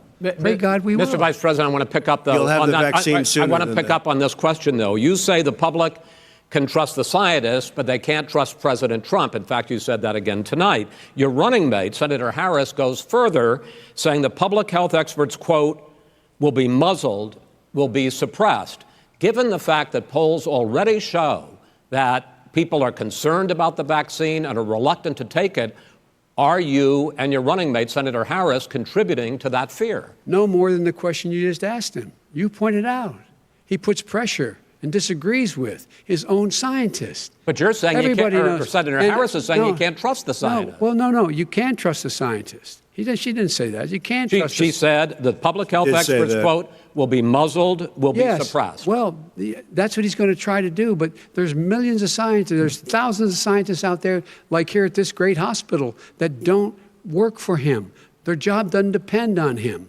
That's not, they're the people, and by the way. I spoke to the scientists that are in charge. By the way. They will have the vaccine very soon. Let him finish. Do you believe for a moment what he's telling you in light of all the lies he's told you about the whole issue relating to COVID? He still hasn't even acknowledged that he knew this was happening, knew how dangerous it was going to be back in February, and he didn't even tell you. He's on record as saying it. He panicked or he just looked at the stock market, one of the two, because guess what? A lot of people died, and a lot more are going to die unless he gets a lot smarter, a lot quicker. So- Mr. President? Did you use the word smart? So you said you went to Delaware State, but you forgot the name of your college. You didn't go to Delaware State. You graduated either the lowest or almost the lowest in your class. Don't ever use the word smart with me. Don't ever use that word. Oh, give me a break. Because you know what? There's nothing smart about you, Joe. 47 years, you've done nothing. let's have this debate. And if We'll you see would have who's had, let me just tell you something, Joe. No, If you would have Push-up had contest coming. the charge of what I was put through, I had to close the greatest economy in the history of our country. And by the way, now it's being built again. See, and it's We're going to going get up to the fast. economy in the next segment, sir. Okay. It's going up fast. Okay. Look forward to talking When about it comes to how the virus has been handled so far, the two of you have taken very different approaches, and this is going to affect how the virus is handled going forward by whichever of you ends up becoming the next president. I want to quickly go through several of those. Reopenings. Vice President Biden, you have been much more reluctant than President Trump about reopening the economy and schools. Why, sir? Because he doesn't have a plan. If I were running, I'd know what the plan is. You've got to provide these businesses the ability to have the money to be able to reopen with the PPE as well as with the sanitation they need. You have to provide that them to Nancy plastic. Pelosi. Well, he's just shush for a minute. Tell it to Nancy Pelosi. And Schumer, by the Brian way, Chuck. Nancy Pelosi and Schumer, they have a plan. He won't even meet with them. The Republicans won't meet with him in the Okay. Senate. And he sits on his golf course. And I mean, literally, think about it. You probably play Think more than about I it. do, Joe. What about this question of reopenings and the fact Well, he wants to shut down this country. And I want to keep it open. And we did a great he just thing by admitted shutting he it shut down. it down. Wait a minute, Let Joe. him Let me finish, shut sir. you down for a second, Joe, just for 1 second. He wants to shut down the country. We just went through it. We had to because we didn't know anything about the disease. Now we found that elderly people with heart problems and diabetes and different problems are very, very vulnerable. We learned a lot. Young children aren't. Even younger people aren't. We've learned a lot. But he wants to shut it down. More people will be hurt by continuing. If you look at Pennsylvania, if you look at certain states that have been shut down, they have Democrat governors all. One of the reasons they're shut down is because they want to keep it shut down until after the election on November 3rd. I want to move on to another because subject. it's a I want to move political on to another I've got to subject. respond. But those states are not doing well that are shut down Which is right gotta now. respond to that. Wants President to shut Trump, down the you whole have country. begun to increasingly question the effectiveness of masks as a disease preventer. And in fact, recently you have cited the issue of waiters touching their masks and touching plates. Are you questioning No, I think masks efficacy are okay. of You have masks? to understand, if you look, I mean, I have a mask right here. I put a mask on, when I think I need it. Tonight, as an example, everybody's had a test, and you've had social distancing and all of the things that you have to. But I Just wear like your masks rallies. when needed. When needed, I wear masks. Okay, let me ask. I don't wear masks like him. Every time you see him, he's got a mask. He could be speaking 200 feet away from it. He shows up with the biggest mask I've ever seen. I will say this. Vice President Biden, go ahead, sir. Look, the way to open businesses is give them the wherewithal to be able to open. We provided money. The Congress. But I was asking you, sir, about masks. Well, masks make a big difference. His own head of the CDC said if we just wore masks between now, everybody wore masks and social distance between now and January, we'd probably save up to 100,000 lives. It matters. And they've also said the opposite. They've also said no serious person said the opposite. They've also said, well, look serious at Dr. Fauci. Dr. Fauci said the opposite. He did not I say want to the ask you, opposite. we got a said little very bit more than a strongly, minute left in this masks segment. are not good. Then he changed his mind. He said masks are good. I'm okay with masks. I want to not ask you fighting both about masks. one last subject, because your different approaches has even affected the way that you have campaigned. President Trump, you're holding large rallies with crowds packed together, thousands of people. Outside, yes, sir, agreed. Vice President Biden, you are holding much smaller events with... Because nobody will show up. People with... Well, it's true. Nobody shows up to his rallies. All right. In any case, why you holding the big rallies? Why you not? You go first, sir. Because people want to hear what I have to say. I mean, But are you I've not done a worried great about it job spreading as a disease? president, and I'll have 35,000 people show up at airports. We use airports. Are you and not worried hangars, about and we the have a disease lot of issues, people. sir? Well, so far, we have had no problem whatsoever. It's outside. That's a big difference, according to the experts. And we do them outside. We have tremendous crowds, as you see. I mean, and literally on 24 hours' notice. And Joe does the circles and has 3 people someplace. Okay. By the way, did you see sir. one of the last big rallies he has? And a reporter came up to him to ask him a question. He said, no, stand back. Put on your mask. Put on a mask. Have you been tested? I'm way far away from those other people. That's what he said. I can't. I'm going to be okay. He's not worried about you. He's not worried about the people out there breathing in one another. We've had no negative cheek to jowl. No negative effect. We've had no negative effect. And we've had 35,000, 40,000 people at these rallies. Just quickly finish up, because I want to move on to our next. Yes, I would. He's been totally irresponsible the way in which he has handled the social distancing and people wearing masks, basically encouraged them not to. All right. He's a fool on this. If you could get the crowds, you would have done the same thing. But you can't. Nobody cares. Gentlemen, can we move on to the cares. Gentlemen, can we move on to the economy? Yes. The economy is, I think it's fair to say, recovering faster than expected from the shutdown. Much faster. In the second quarter, the unemployment rate fell to 8.4% last month. The Federal Reserve says the hit to growth, which is going to be there, is not going to be nearly as big as they had expected. President Trump, you say we are in a V-shaped recovery. Vice President Biden, you say it's more of a K-shape. What difference does that mean to the American people in terms of the economy? President Trump, in this segment, you go first. So we built the greatest economy in history. We closed it down because of the China plague. When the plague came in, we closed it down, which was very hard psychologically to do. He didn't think we should close it down, and he was wrong. And again, 2 million people would be dead now instead of still 204,000 people is too much. One person is too much. Should have never happened from China. But what happened is we closed it down, and now we're reopening, and we're doing record business. We had 10.4 million people in a 4-month period that we've put back into the workforce.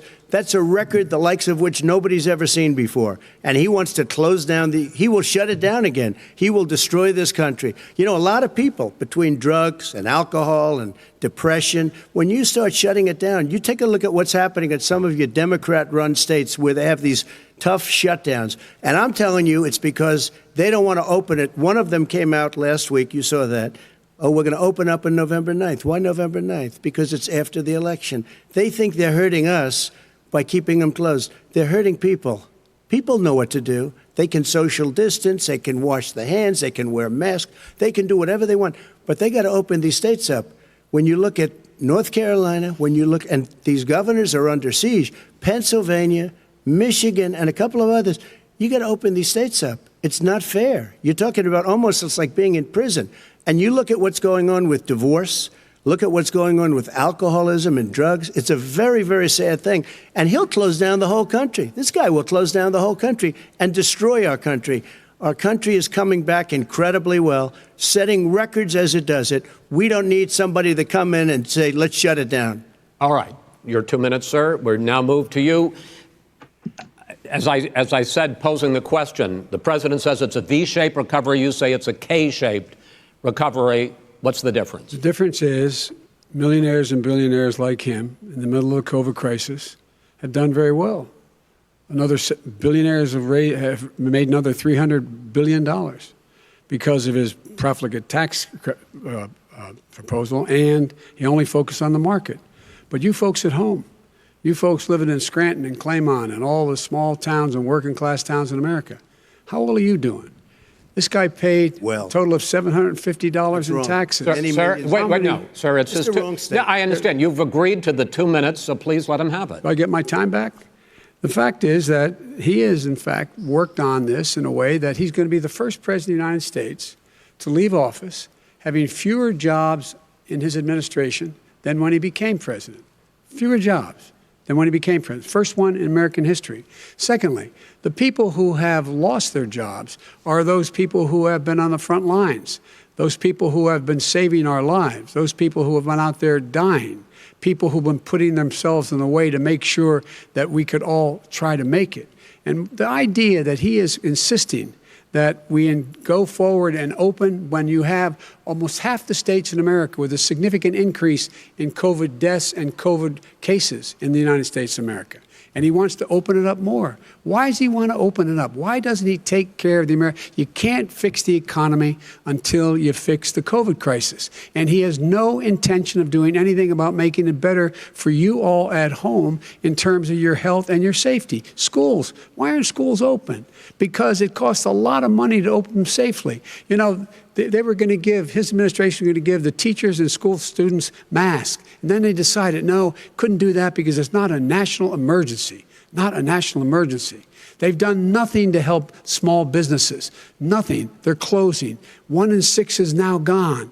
He ought to get on the job and take care of the needs of the American people so we can open safely. All right. Your time is up, sir. Well, we are going to get to... I have to respond to that. Well, you both had 2 minutes, sir. Excuse me, he made a statement. So did you. People want their schools open. They don't want to be shut down. They don't want their state shut down. They want their restaurants. I look at New York. It's so sad what's happening in New York. It's almost like a ghost town. And I'm not sure it can ever recover what they've done in New York. People want their places open. They want to get back to their lives. They'll be careful, but they want their schools open. Okay. I'm the one that brought back football. By the way, I brought back Big Ten football. It was me, and I'm very happy to do it. And all right, people of Ohio are very proud of me. And you know how I found out? When he took gentlemen, we're going to get to your economic plans going forward in a moment. But first, Mr. President, as you well know, there's a new report that in 2016, the year you were elected president, and 2017, your first year as president, that you paid $750 a year in federal income tax each of those years. I know that you pay a lot of other taxes, but I'm asking you the specific question. Is it true that you paid $750 in federal income taxes each of those 2 years? I paid millions of dollars in taxes, millions of dollars of income tax. And let me just tell you, there was a story in one of the papers. Show us your tax I paid $38 million 1 year. I paid $27 million. Show us your tax returns. I went... you'll see it as soon as it's finished. You'll see it. You know, if you want to go to the Board of Elections. There's a 118-page or so report that says everything I have, every bank I have, I'm totally under-leveraged because the assets are extremely good, and I built Sir, a great company. I'm asking you a specific question, which is... let me tell you. I understand all of that. I understand all of that. But no, Mr. President. Go ahead. I'm asking you a question. Will you tell us how much you paid in federal income taxes in 2016 and 2017? Millions of dollars. You paid millions of dollars? Millions of dollars, So yes. not $750? Millions of dollars, and you'll get to see it. You'll get to see it. But let me just tell you, Chris, let me just tell you something, that it was the tax laws. I don't want to pay tax. Before I came here, I was a private developer. I was a private business people. Like every other private person, unless they're stupid, they go through the laws, and that's what it is. He passed a tax bill that gave us all these privileges for depreciation and for tax credits. We build a building and we get tax credits like the hotel on Pennsylvania Avenue. You get a massive, which, by the way, was given to me by the Obama administration, if you can believe that. Now, the man got fired right after that happened. But Vice President Biden, you want to respond? Yeah, I do want to respond. Look, the tax code that made him, put him in a position that he pays less tax than a school teacher makes on the money a school teacher makes is because of him he says he's smart because he can take advantage of the tax code. And he does take advantage of the tax code. That's why I'm going to eliminate the Trump tax cuts. And I'm going to eliminate those tax cuts and make sure that we invest in the people who, in fact, need the help. People out there need help. But why didn't you do it over the last 25 years? Because you weren't president. Because you weren't president screwing things up. You were a senator. And You're the worst president America has ever had. Hey, Come Joe, on. let me just tell you, Joe. I've done more in 47 months. I've done more than you've done in 47 years, Joe. We've done things that you never even thought of doing, including fixing the broken military that you gave me, including taking care of your vets. Mr. President, we're talking about the economy. I'd like to ask you about your plans going forward because, Mr. Vice President, your economic plan, if you were to be elected president, focuses a lot on big government, big taxes, big spending. I want to focus first on the taxes. You propose more than $4 trillion over a decade in new taxes on individuals making more than $400,000 a year and on corporations. President Trump says that that kind of an increase in taxes is going to hurt the economy as it's just coming out of a recession. Well, just take a look at what as the analysis done by Wall Street firms points out that my economic plan would create 7 million more jobs than his in 4 years, number one. And number two, it would create an additional $1 trillion in economic growth because it would be about buying American. That we're going to make this federal government spend $600 billion a year on everything from ships to steel to buildings and the like. And under my proposal, we're going to make sure that every penny of that has to be made by a company. But respectfully, sir, I'm talking about taxes, not spending. By the way, I'm going to eliminate a significant number of the tax. I'm going to make the corporate tax 28%. It shouldn't be 21%. You have 91 companies, in the Fortune 500 who don't pay a single penny in tax, making billions of dollars. Why didn't you do it before when you were vice president with Obama? Because you, in fact, passed that.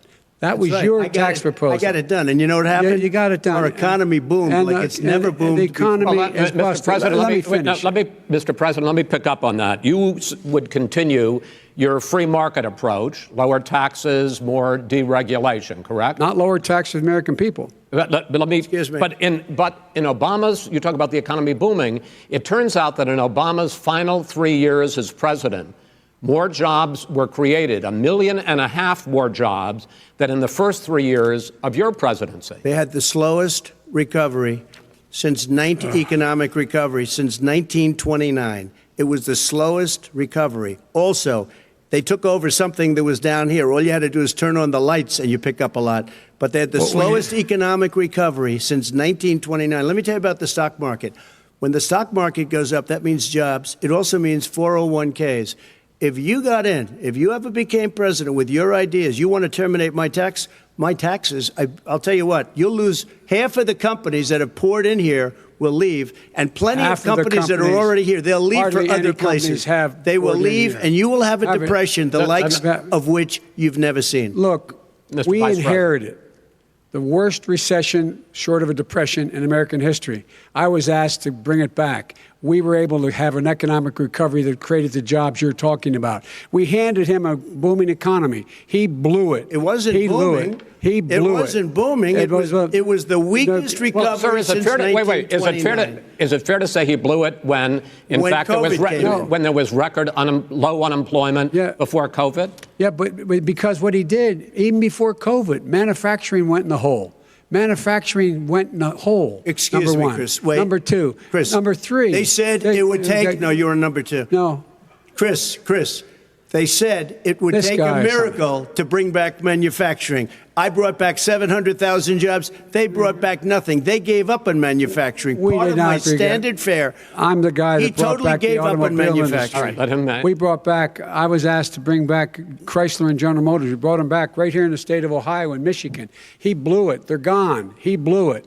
And in fact, they're going. Ohio had the best year it's ever had last year. Michigan had the best year they've ever had. That is not Many true. car companies came in from Germany, from Japan, went to Michigan, went to Ohio. They're not having And they didn't come in with you. Mr. Vice President, go ahead. And so you take a look at what he's actually done. He's done very little. His trade deals are the same way. He talks about these great trade deals. You know, he talks about the art of the deal. China's perfected the art of the steal.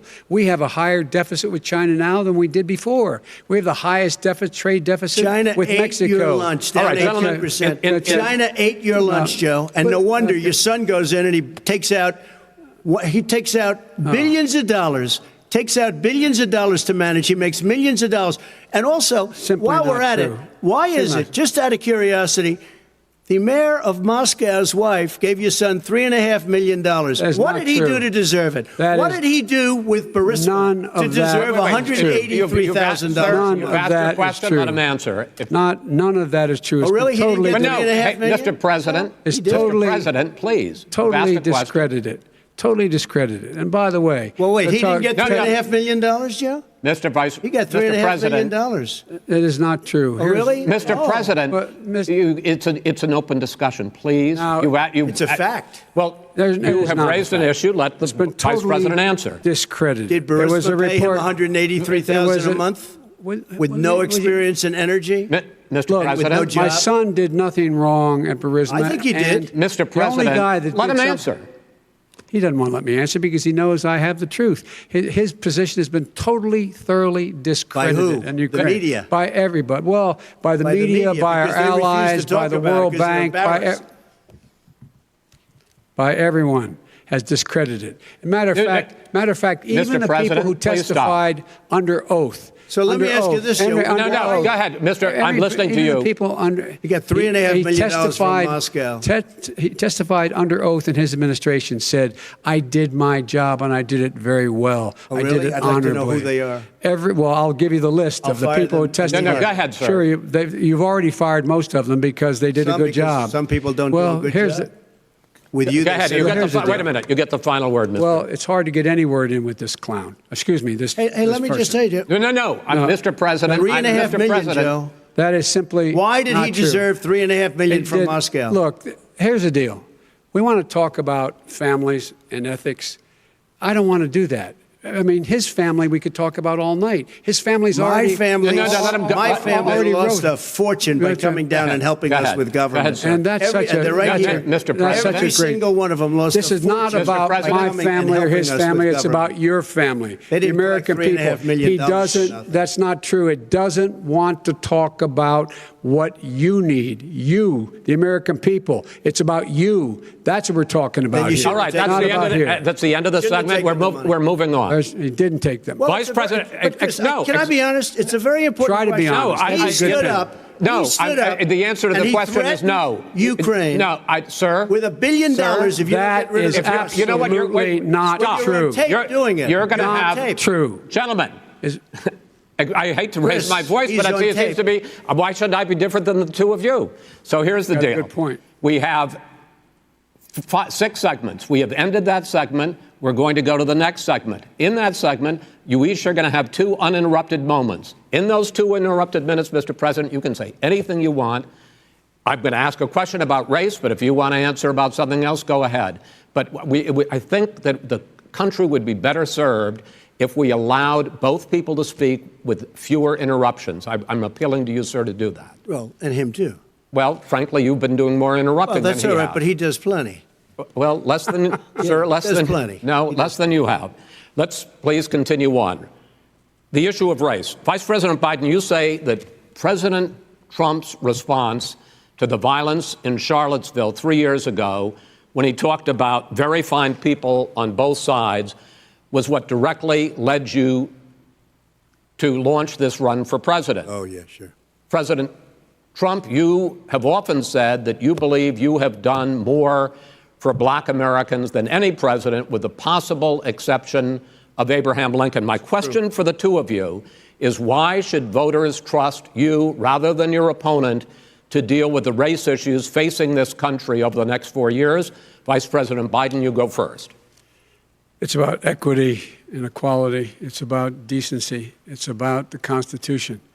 And we have never walked away from trying to require equity for everyone, equality for the whole of America. But we've never accomplished it. But we've never walked away from it like he has done. It is true. The reason I got in the race is when those people, close your eyes, remember what those people look like coming out of the fields carrying torches, their veins bulging, just spewing anti-Semitic bile, and accompanied by the Ku Klux Klan. A young woman got killed. And they asked the president what he thought. He said there were very fine people on both sides. No president has ever said anything like that. It is who's now, who second, in it, sir. Second point I'd make to you is that when Floyd was killed, when Mr. Floyd was killed, there was a peaceful protest in front of the White House. What did he do? He came out of his bunker, had the military use tear gas on him so he could walk across to a church and hold up a Bible. And then what happened after that? The bishop of that very church said that it was a disgrace. The general who was with him said all he ever wants to do is divide people, not unite people at all. This is a president who has used everything as a dog whistle to try to generate racist hatred, racist division. This is a man who, in fact, you talk about helping African Americans. 1 in 1,000 African Americans has been killed because of the coronavirus. And if he doesn't do something quickly, by the end of the year, 1 in 500 will have been killed. 1 in 500 African Americans. This man is the savior of African Americans. This man cares at all. This man's done virtually nothing. Look, the fact is that you have to look at what he talks about. You have to look at what he did. And what he did has been disastrous for the African-American community. So, President Trump, you have 2 minutes. Why should Americans trust you over your opponent to deal with racism? he did a crime bill, 1994, where you call them super predators, African Americans, the super predators, and they've never forgotten it. They've never forgotten it, Joe. No, sir, it's his 2 minutes. So you did that, and they call you a super predator, and I'm letting people out of jail now that you have treated the African American population community, you have treated the black community about as bad as anybody in this country. You did the 1990, and that's why, if you look at the polls, I'm doing better than any Republican has done in a long time, because they saw what you did. You call them super predators, and you've called them worse than that, because you look back at your testimony over the years, you've called them a lot worse than that. As far as the church is concerned, and as far as the generals are concerned, we just got the support of 250 military leaders and generals, total support. Law enforcement, almost every law enforcement group in the United States. I have Florida, I have Texas, I have Ohio, I have Portland. The sheriff just came out today and he said, I support President Trump. I don't think you have any law enforcement. You can't even say the word law enforcement, because if you say those words, you're going to lose all of your radical left supporters. And why aren't you saying those words, Joe? Why don't you say the words law enforcement? Because you know what? If they called us in Portland, we would put out that fire in a half an hour, but they won't do it because they're run by radical left Democrats. If you look at Chicago, if you look at any place you want to look, Seattle, they heard we were coming in the following day, and they put up their hands, and we got back Seattle. Minneapolis, we got it back, Joe, because we believe in law and order, but you don't. The top 10 cities and just about the top 40 cities are run by Democrats and, in many cases, radical left. And they've got you wrapped around their finger, Joe, to a point where you don't want to say anything about law and order. And I'll tell you what, the people of this country want and demand law and order, and you're afraid to even say it. All right. I want to return to the question of race. Vice President Biden, after the grand jury in the Breonna Taylor case decided not to charge any of the police with homicide, you said it raises the question, quote, whether justice could be equally applied in America. Do you believe that there is a separate but unequal system of justice for blacks in this country? Yes, there is. There's systemic injustice in this country, in education and work and in law enforcement and the way in which it's enforced. But look, the vast majority of police officers are good, decent, honorable men and women. They risk their lives every day to take care of us. But there are some bad apples. And when they occur, when they find them, they have to be sorted out. They have to be held accountable. They have to be held accountable. And what I'm going to do as President of the United States is call together an entire group of people at the White House, well, everything from the civil rights groups to the police officers, to the police chiefs, and we're going to work this out. We're going to work this out so we change the way in which we have more transparency in when these things happen. These cops aren't happy to see what happened to George Floyd. These cops aren't happy to see what happened to Breonna Taylor. Most don't like it. But we have to have a system where people are held accountable. And by the way, violence in response is never appropriate. Never appropriate. Peaceful protest is. Violence is never appropriate. All right. What is peaceful protest? When they run through the middle of the town and burn down your stores and kill people all over the place, that and you is say not peaceful protest? President Trump, No, it's I'm not not, asking. but you say it is. President Trump, I'd like to continue with the issue of race. I promise we're going to get to the issue of law and order in a moment. Fine. This month, your administration directed federal agencies to end racial sensitivity training that addresses white privilege or critical race theory. Why did you decide to do that, to end racial sensitivity training? And do you believe that there is systemic racism in this country, sir? I ended it because it's racist. I ended it because a lot of people were complaining that they were asked to do things that were absolutely insane, that it was a radical revolution that was taking place in our military, in our schools, all over the place, and you know it, and so does everybody else. And he would know. What is radical about racial sensitivity training, sir? If you were a certain person, you had no status in life. It was sort of a reversal. And if you look at the people, we were paying people hundreds of thousands of dollars to teach very bad ideas and, frankly, very sick ideas. And really, they were teaching people to hate our country. And I'm not going to do that. I'm not going to allow that to happen. We have to go back to the core values of this country. They were teaching people that our country is a horrible place, it's a racist place, and they were teaching people to hate our country. And I'm not going to allow that to happen. Vice President Biden? Nobody's doing that. He's the racist. You just don't know. Here's the deal. I know a lot more about You this don't than he know. does. Let him finish. The fact is that there is racial insensitivity. People have to be made aware of what other people feel like, what insults them, what is demeaning to them. It's important to people know. They don't want to. Many people don't want to hurt other people's feelings, but it makes a big difference. It makes a gigantic difference in the way a child is able to grow up and have a sense of self-esteem. It's a little bit like how this guy and his friends look down on so many people. They look down their nose on people like Irish Catholics like me and grew up in Scranton. They look down on people who don't have money. They look down on people who are of a different faith. They look down on people who are a different color. In fact, we're all Americans. The only way we're going to bring this country together is bring everybody together. There's nothing we cannot do if we do it together. We can take this on and we can defeat racism in America. President Trump, sir. During the Obama-Biden administration, there was tremendous division. There was hatred. You look at Ferguson, you go to many places. Look at Oakland. Look what happened in Oakland. Look what happened in Baltimore. Look what happened.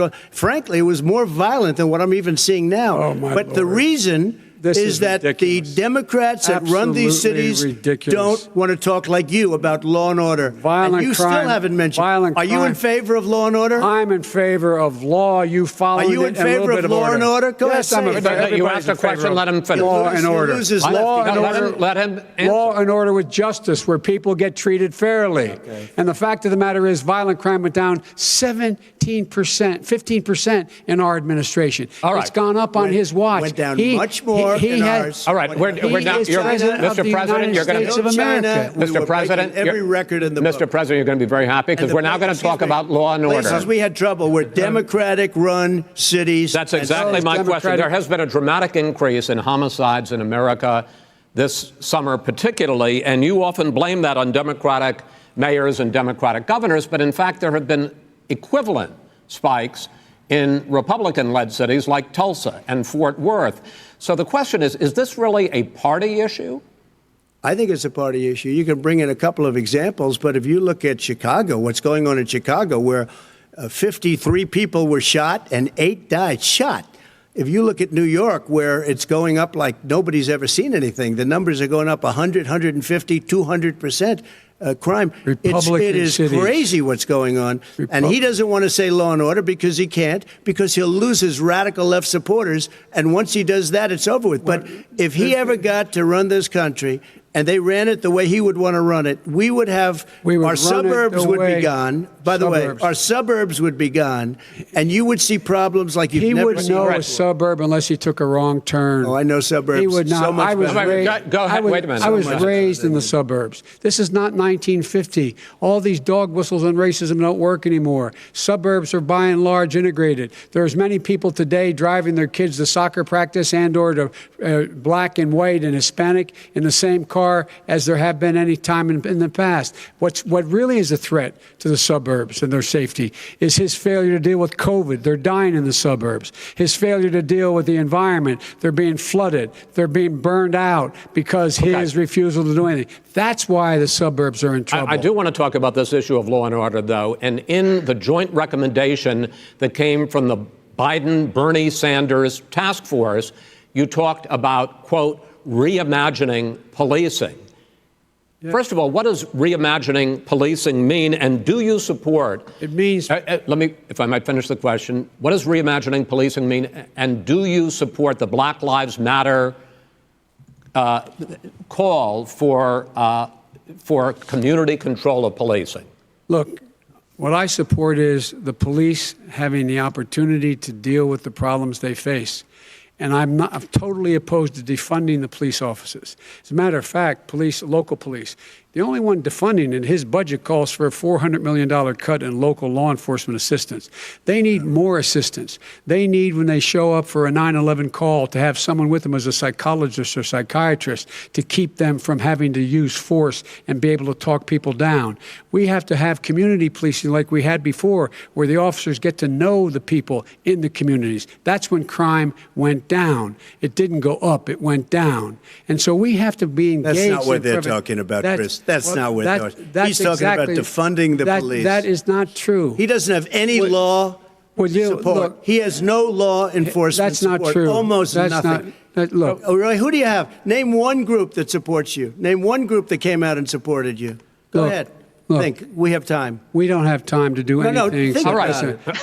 Name one law enforcement group that came out and supported gentlemen, you. I think I'm going to take back the moderator's role, and I want to get to another subject, which is the issue of protests in many cities that have turned violent. In Portland, Oregon, especially, we had more than 100 straight days of protests, which I think you would agree. You talk about peaceful protests. Many of those turned into riots.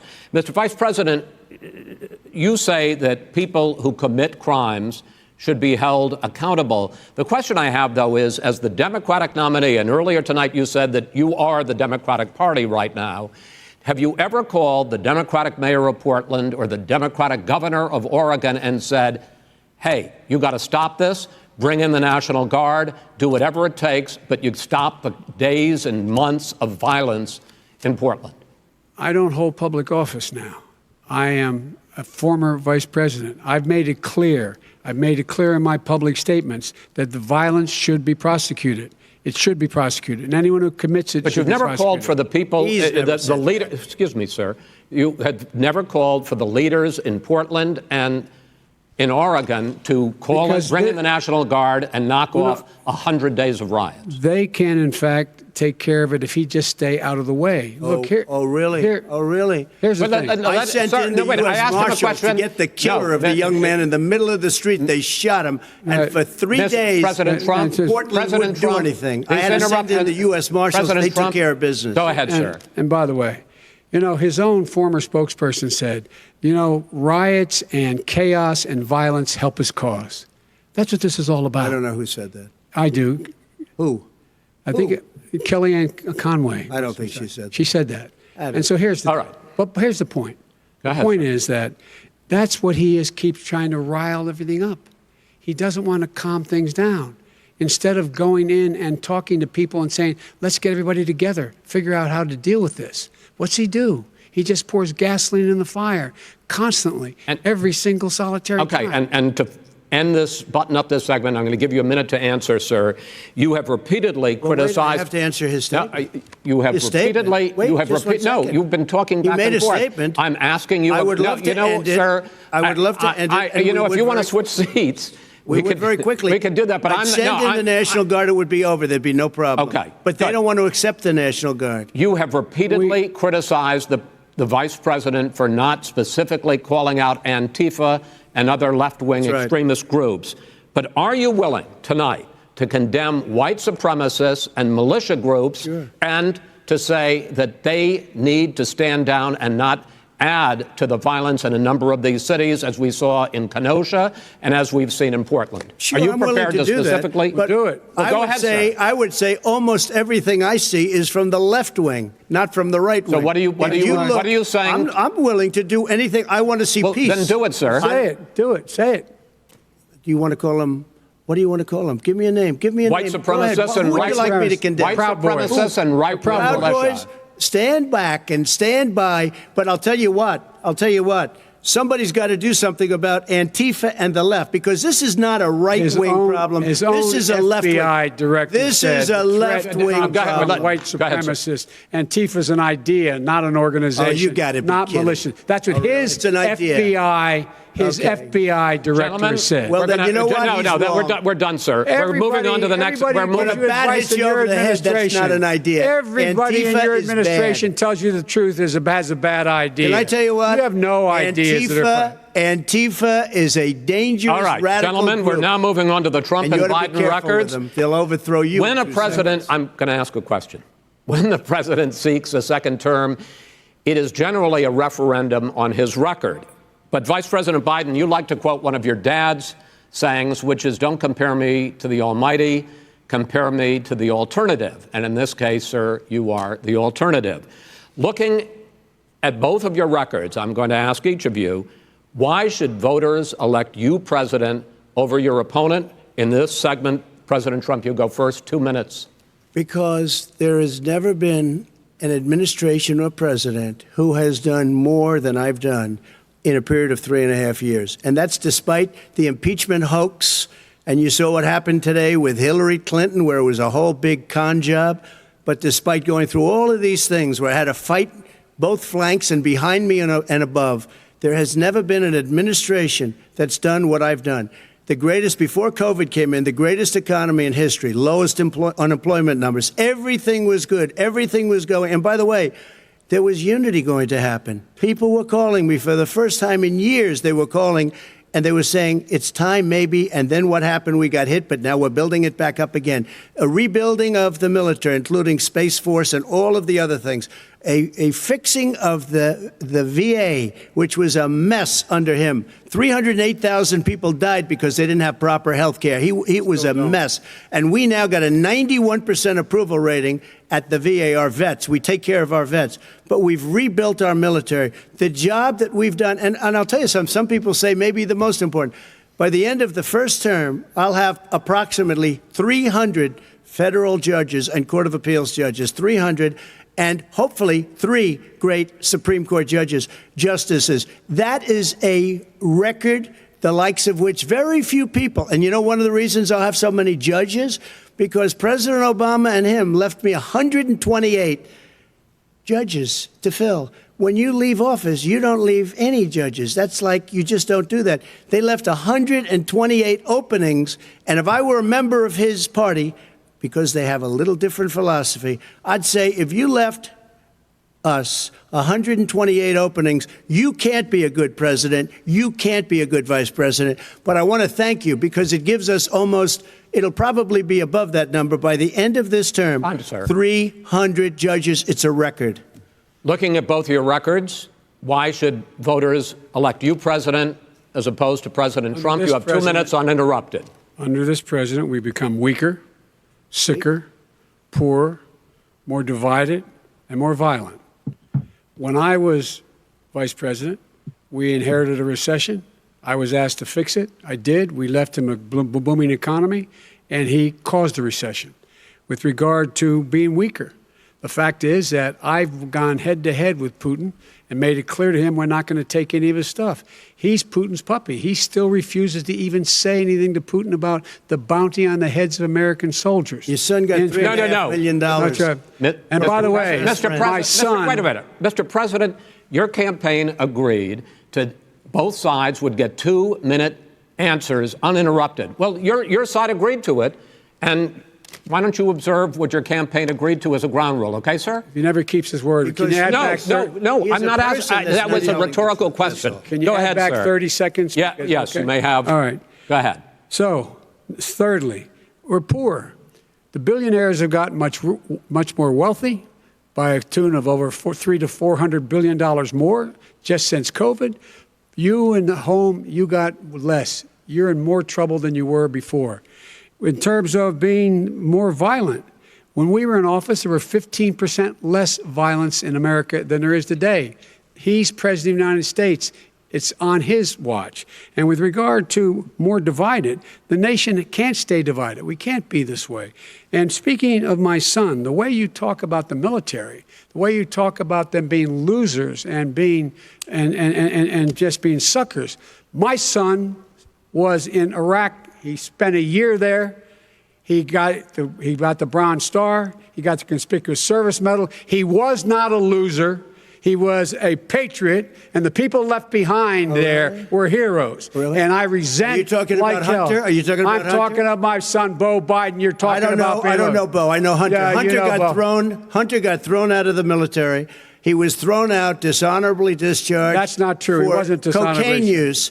And he didn't have a job until you became vice president. And once you became vice president, he made a fortune in Ukraine, in China, in Moscow, That is simply and various not other places. true. He My made a son, fortune. My son. And he didn't have a job. My son, like a lot of people we know at home, had a drug problem. He's overtaken it. He's fixed it. He's worked on it, and I'm proud of him. But why was he given tens of millions of dollars? But he wasn't given tens of millions of dollars. That is totally discredited. We've already been totally discredited.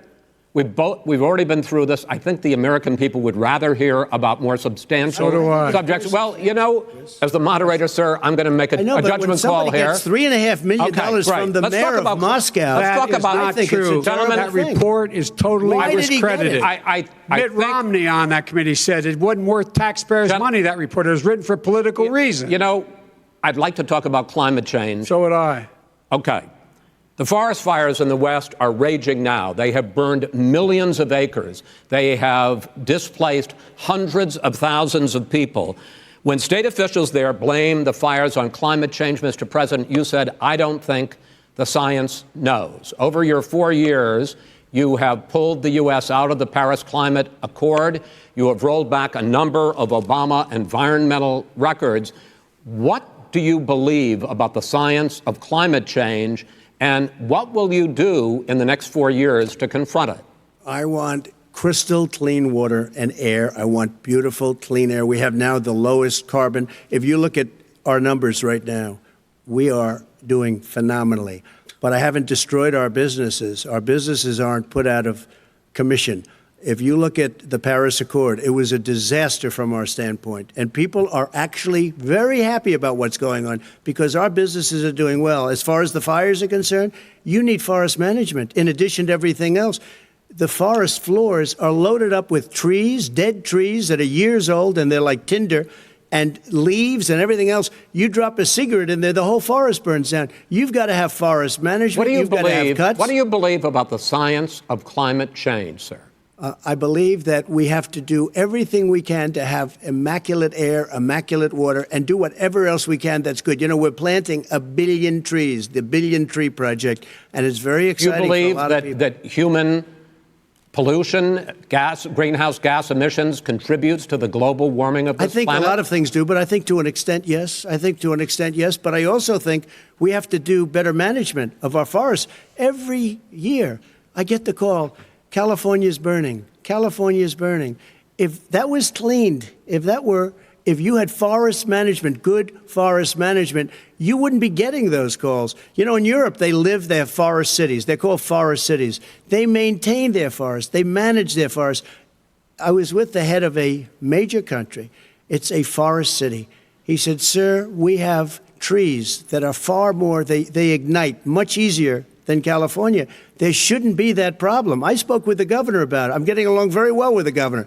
But I said, you know, at some point, you can't every year have hundreds of thousands of acres of land just burned to the ground. But, sir, that's burning down because of a lack of management. But, sir, if you believe in the science of climate change, why have you rolled back the Obama Clean Power Plan, which limited carbon emissions in power plants? Why have you relaxed? Because it was driving energy prices through the sky. Why have you relaxed fuel economy standards that are going to create more pollution from cars and trucks? Well, not really, because what's happening is the car is much less expensive and it's a much safer car, and you're talking about a tiny difference. And then what would happen, because of the cost of the car, you would have at least double and triple the number of cars purchased. We have the old slugs out there that are 10, 12 years old.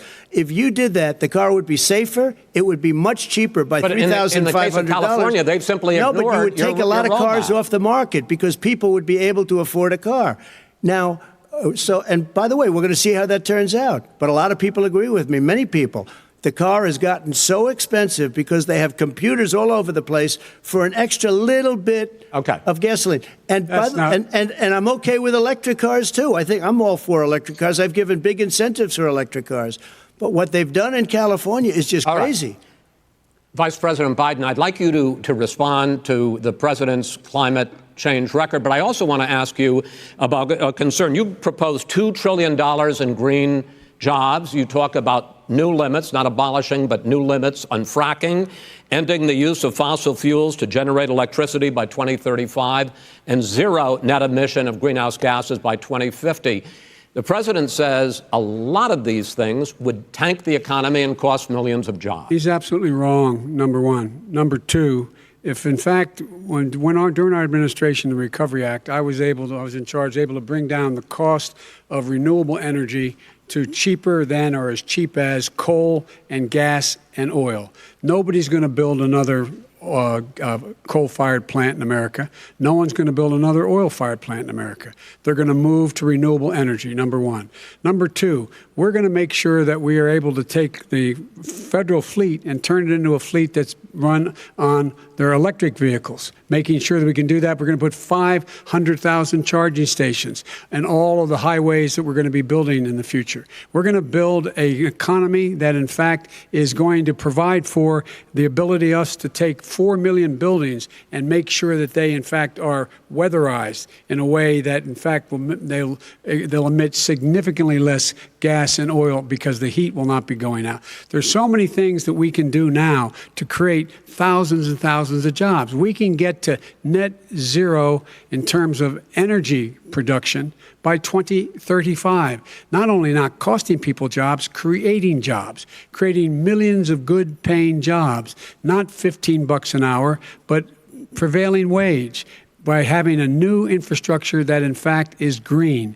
And the first thing I will do, I will rejoin the Paris Accord. I will join the Paris Accord because with us out of it, look what's happening. It's all falling apart.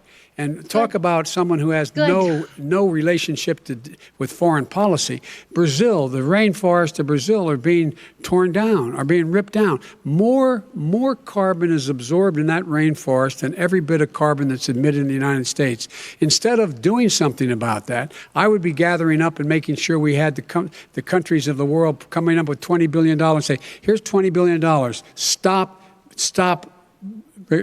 tearing down the forest. And if you don't, then you're going to have significant economic consequences. What about the argument that President Trump basically says that you have to balance environmental interests and economic interests, and he's drawn his line? Well, he hadn't drawn a line. He still, for example, he wants to make sure that methane's not a problem. You can now emit more methane without it being a problem. Methane. This is a guy who says that you don't have to have mileage standards for automobiles that exist now. This is a guy who says that Well, the fact Not that true. it's all true. And here's He's the deal. talking about the Green New Deal, and it's not $2 billion or $20 billion, as you said. It's $100 trillion. I'm talking about where they want to rip down Go for a buildings minute, and then you can go. and rebuild the building. No, It's the that is dumbest, not- most that ridiculous. is not where airplanes are out of Wait a minute, sir. business, That's it. where two-car systems are out, where they Not want true. to take out the cows too. Not That's not true. true either, right? Not this is true. this is a $100 Simply, trillion. look, That's more money than that our is- country could make in that is 100 simply years if we're not going by the case. All right, let It will destroy our because I country. actually, wait a minute, sir. I actually have studied your plan, and it includes upgrading 4 million buildings, weatherizing 2 million homes over 4 years, building 1.5 million energy-efficient homes. So the question becomes, the president is saying, I think some people who support the president would say that sounds like it's going to cost a lot of money and hurt the economy. What it's going to do is going to create thousands and millions of jobs, $100 good-paying trillion. jobs. But let him finish, sir. He doesn't know how to do that. $100 billion. The fact is, it's going to create millions of good-paying jobs, and these tax incentives to people for people to weatherize, which he wants to get rid of. It's going to make the economy much safer. Look how much we're paying now to deal with the hurricanes. By the way, he has an answer for hurricanes. He said maybe we should drop a nuclear weapon on them. They may. I never said that That's at all. what he did say. You made it up. And here's the deal. You make up a lot of things. We are going to be in a position where we can create hard, good jobs by making sure the environment is clean and we all are in better shape. We spend billions of dollars now, on floods, hurricanes, rising seas. We're in real trouble. Look what's happened just in the Midwest with these storms that come through and wipe out entire sections and counties in Iowa. That didn't happen before. They're because of global warming. We make up 15% of the world's problem. But the rest of the world, we've got to get them to come along. That's why we have to get back into the Paris Accord. All right, gentlemen. Wait a minute, Chris. So why didn't he do it for 47 years? You were vice president. Why didn't you get the world? China sends up real dirt into the air. Russia does. India does. They all do. We're supposed to be good. And by the way, he made a couple of statements. The Green New Deal is $100 trillion, That is not $20 my billion. plan. That's the Green well, New you want to Deal rebuild every is building. not my plan. You want to rebuild All right. every If he knew anything about, if he knew Gentlemen, anything He made a about, statement Gentlemen. about the military. He said I said something about the military. He and his friends made it up, and then they went with it. I never said it. Okay. That is What not he true. did Sir, is he you're done in said this segment. he called Mr. the Vice- military Mr. Vice President, stupid bastards. I and he did said not it on say tape. that. He said Mr. stupid bastards. Please, He sir, said it. stop. I would never I say would that. to play the it. military. Play it. Go ahead. You're Mr. on Vice tape. President answered his final question. The final question is, I can't remember which of all his rantings. You don't remember much. I'm having a little trouble myself, but and about the economy and about this question of what it's going to cost. The economy. I mean, the Green New Deal and the idea of what your the environmental Green New changes Deal- will do. The Green New Deal will pay for itself as we move forward. We're not going to build plants that, in fact, are great polluting plants. So do you We're going to support build the Green New Deal? Pardon me? Do you support? No, I don't support the Green New Deal. You don't? Oh, well, that's a You big let- statement. I that support means you the just Biden- lost the radical left. I Gunn. support Oh, you the don't? Biden plan that I put forward. Okay. The Biden plan, which is different than what he calls the radical Green New Deal. All right, gentlemen, final segment, election integrity. As we meet tonight, millions of Americans are receiving mail-in ballots or going to vote early. How confident should we be that this will be a fair election? And what are you prepared to do over the next 5+ weeks, because it'll not only be to Election Day, but also counting some ballots, mail-in ballots after Election Day? What are you prepared to do to reassure the American people that the next president will be the legitimate winner of this election? In this final segment, Mr. Vice President, you go first. Prepared to let people vote. They should go to iwillvote.com. Decide how they're going to vote, when they're going to vote, and what means by which they're going to vote. His own Homeland Security Director, and as well as the FBI Director, says there is no evidence at all that mail-in ballots are a source of being manipulated and cheating. They said that. The fact is that there are going to be millions of people because of COVID that are going to be voting by mail-in ballots, like he does, by the way. He sits behind the Resolute desk and sends his ballot to Florida, number one. Number two, we're going to make sure that those people who want to vote in person are able to vote because enough poll watchers are there to make sure they can socially distance. The polls are open on time, and the polls stay open until the votes are counted. And this is all about trying to dissuade people from voting because he's trying to scare people into thinking that it's not going to be legitimate. Show up and vote.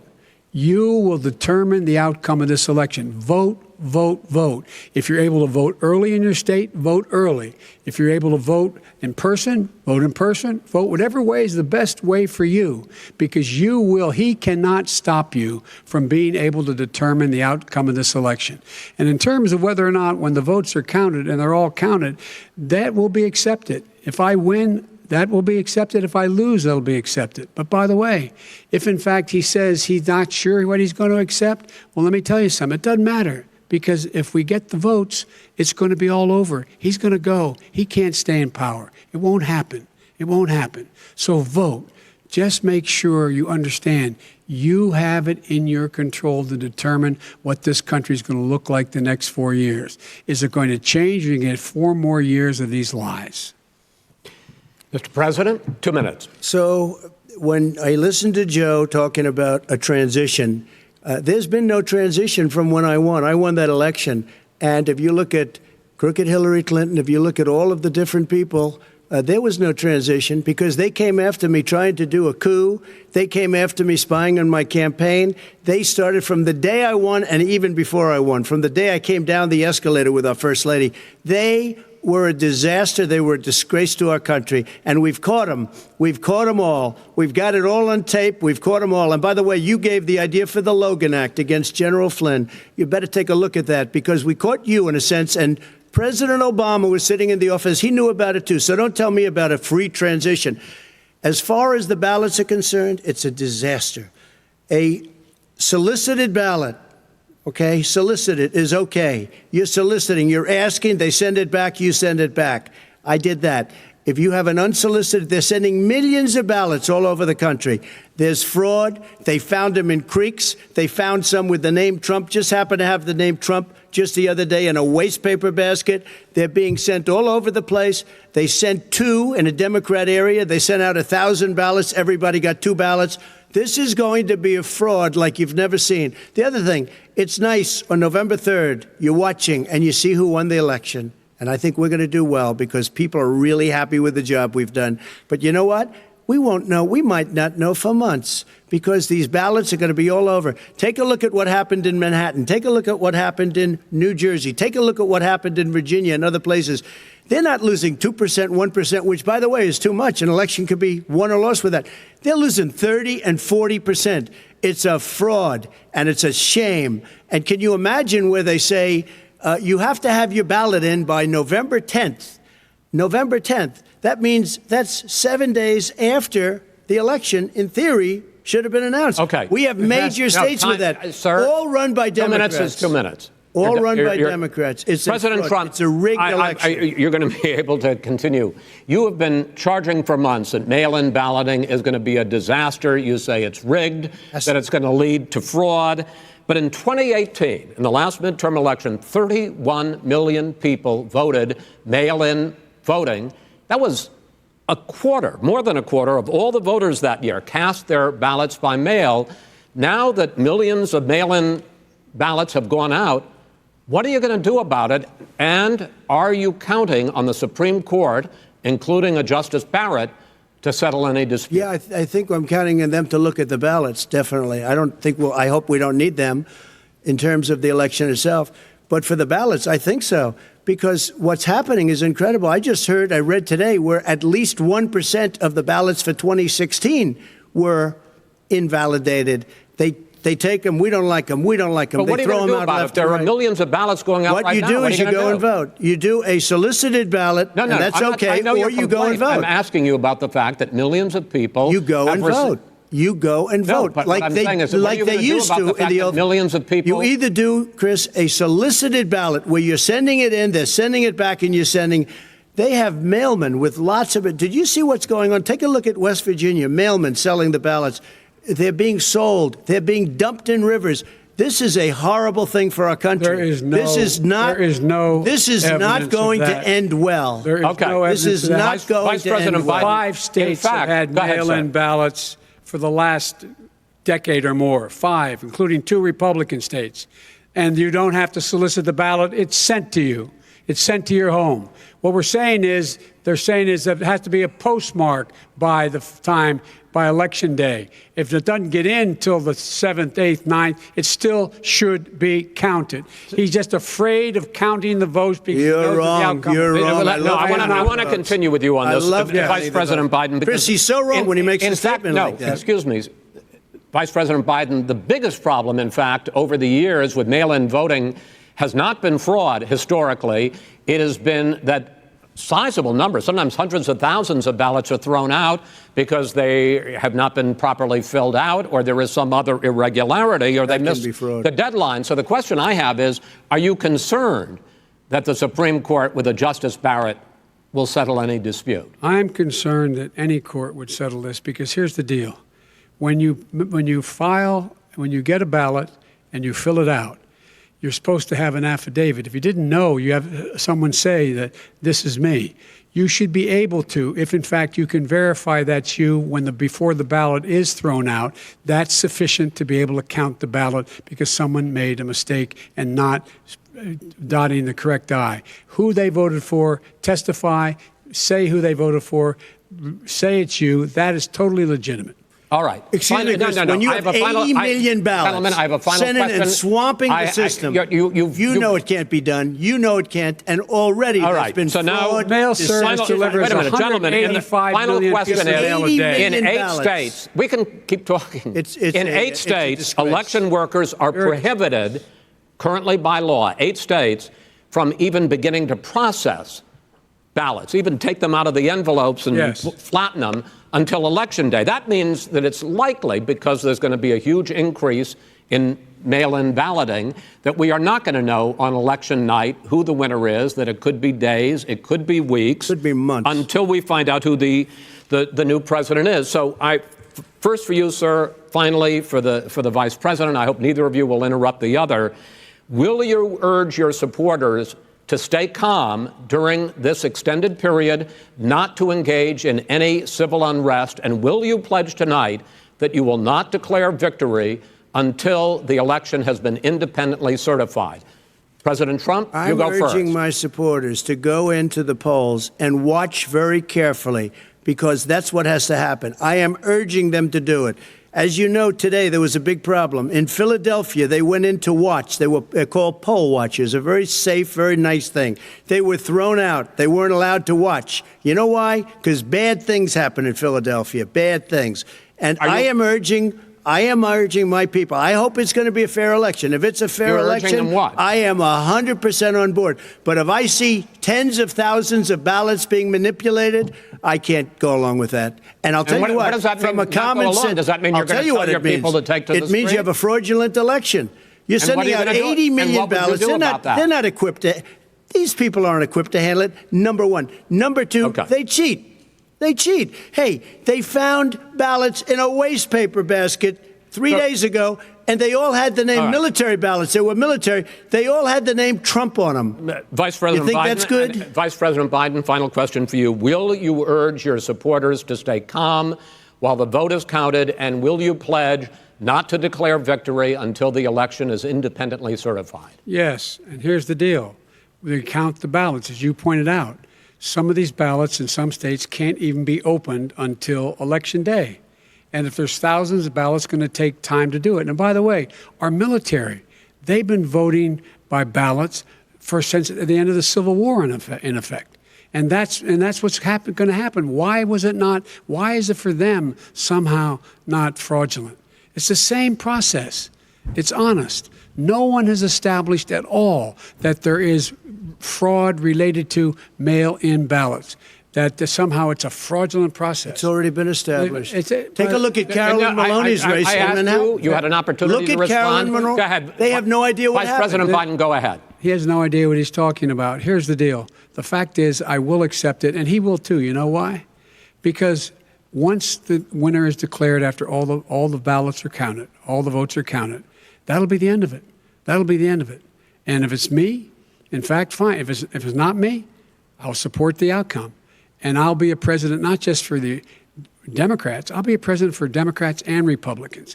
And this guy, I want to see fact, an honest Okay. ballot count. Gentlemen, you say that's the end of it? This is the end of this debate? Honest ballot count. We're And going to I think leave he it there. does too.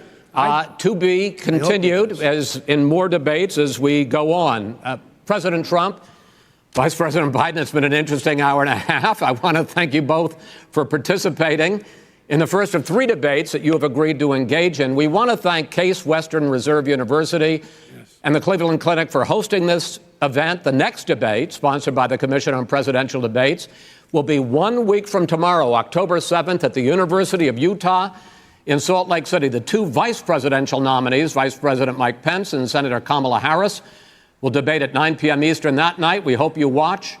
Until then, thank you and good night.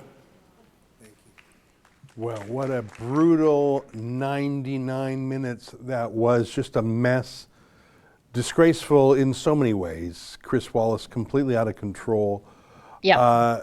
A dirty feeling all around. Joe Biden exceeded my low expectations for him. He didn't fall asleep. He didn't have a Biden moment. They must have given him just the right pharmaceutical cocktail to keep him peppy enough. Frankly, his low energy probably suited him. I didn't see him stumble too much. He got a few numbers wobbly, but he corrected himself. No major gaffes on his part. There are a few things that people could disagree with, obviously. When he said Antifa is not an organization, it's an idea. I raised my eyebrows there. But I have to say, Joe Biden exceeded expectations, exceeded how he's been doing on the campaign trail, didn't blow himself up. I think his insults to Trump, like, will you shut up, man? That was one that I jotted down. Yep. I think those will be well received by his base and maybe even by some independents, certainly by the media. I have to say, although it doesn't get much Trumpier than me, I think Trump, obviously he came across as a brawler, but I felt like he didn't deliver in a way that would move people over to him. And listen, I'm the biggest Trump fan you'll ever meet, but I felt like today he was too defensive where he didn't have to be. I don't think he scored the bullseye on Hunter Biden and the Russia business and the China business. I don't know. I think that hardcore Trump supporters like me, literally nothing, could have moved us over to the Biden camp. But I think that if there is anyone undecided watching, Biden came across good enough. And his low energy style probably was a good foil to Trump's high energy brawling. I think either Chris Wallace or the format that Chris Wallace oversaw was an absolute disaster. The over-talking could have been seen a mile away. I thought that Chris Wallace was a little prickly and testy and felt it sometimes like the third debater on the stage taking on Trump. On the other hand, what would you do if there was a rule, don't interrupt, and one of the parties kept interrupting, which clearly Trump did more than Biden did? I don't know. On the whole, I just feel gross having watched it. Those are my thoughts just off the top of my head. I have a couple others, Sheila, but I'd love to get you in this conversation.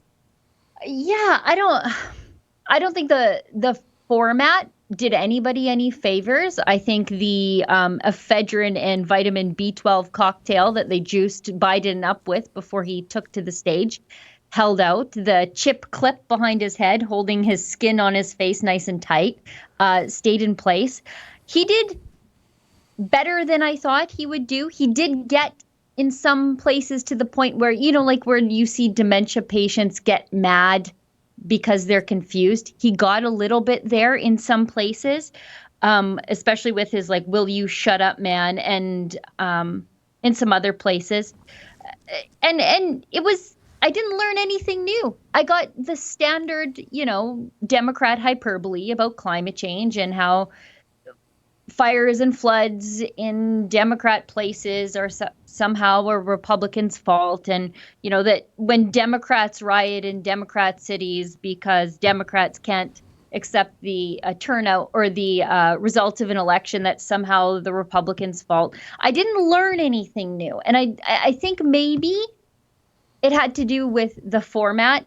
And I think some of it had to do with the questions. I wasn't blown away by any of the questions at all. I think that Joe Biden has been preparing meticulously for this debate because he is so weak. He's weak in health. He's weak in concentration and focus. I think Trump, first of all, he's busy being president all the time. He's having rallies. He's doing things, and he's so naturally a good communicator. I don't think he actually did a debate practice. I'm going to guess. So I don't think he had thought through answers to questions any more than he normally had. I mean, he probably said, listen, I answer questions for an hour or two a day. I don't need to sharpen up. I'm sharp every day. But I think that where he could have had a killer line or a killer fact, he just didn't. The one thing I'm not going to say I learned it, but that made me raise my eyebrow a little bit, is that Joe Biden for 6 months, and especially Kamala Harris, have been absolutely supportive or passive in the face of the Antifa riots that have burned down much of urban America.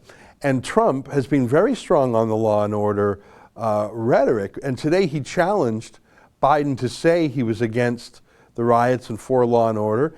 And Joe Biden sort of did. In fact, not only did he sort of do it and sort of support the police, more than he has before, he took the line and he sort of ran with it. I'm for law and order and justice. And like he sort of took law and order, accepted that, and then built on it in a way that was clearly crafted and scripted. Joe Biden did better there than he has before. Again, I would put that down to debate prep. I don't think that Trump went in there, like you don't want to go in there with a bunch of prefab lines that look scripted. Biden had some of those, but they didn't look that bad. He did. Will you shut up, man? You just declare. I thought it was funny when Trump said, don't say you're smart. But again, that's not going to move folks from the middle over. That's just going to make the Trump the Trump base chuckle. I don't want to say that Trump lost the debate.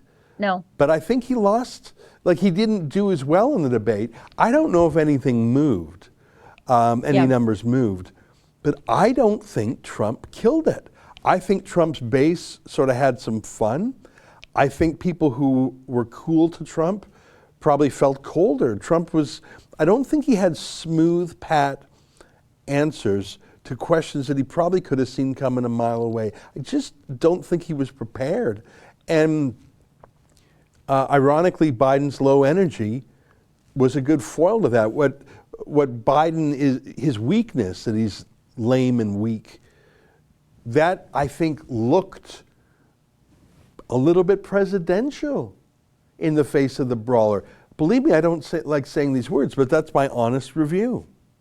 I didn't get that. I got that Biden's, telling his opponent to shut up was actually the opposite of presidential. I thought there were points at which Biden was getting angry and sort of losing his cool, and he couldn't, keep the comments to himself, the insulting personal comments to himself. I thought it was the opposite. I thought it was unpresidential. But I'm sure right now people in the media are furiously fact-checking Biden. And while he was calm, he was blatantly lying. For example, when he said that he doesn't support the Green New Deal, he definitely does. His own website says he supports the Green New Deal.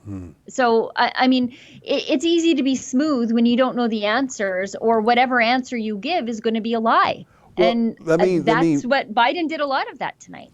You know what? I know that Biden has gone all the way. He's gone against fracking. He's gone against oil and gas, talked about decarbonizing, phasing out carbon, and green. You bet he did. But that's when he's talking to the Democratic presidential primary crazies, the AOC wing of the party.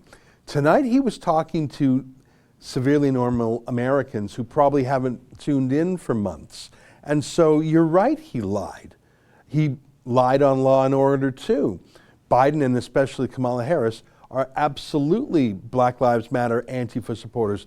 But tonight, when he had millions of first-time watchers, normal people watching, he told a lie that people heard and said, oh, good. So he's not a crazy Green New Deal guy. Oh, good. He's not a crazy Riot supporter guy. So yeah, it's a lie. But the people watching today were the suburban normals, not the wacko primary people. And by the way, I don't think he's going to be fact-checked. When was the last time anyone fact-checked a Democrat? I just don't think that exists. So yes, he lied. Yes, it was on purpose. And I'm afraid, and again, I don't say this with any satisfaction, I think it might have worked. Well, then he's got to change his website because it's literally right on. But his what normal website. person goes to a politician's website?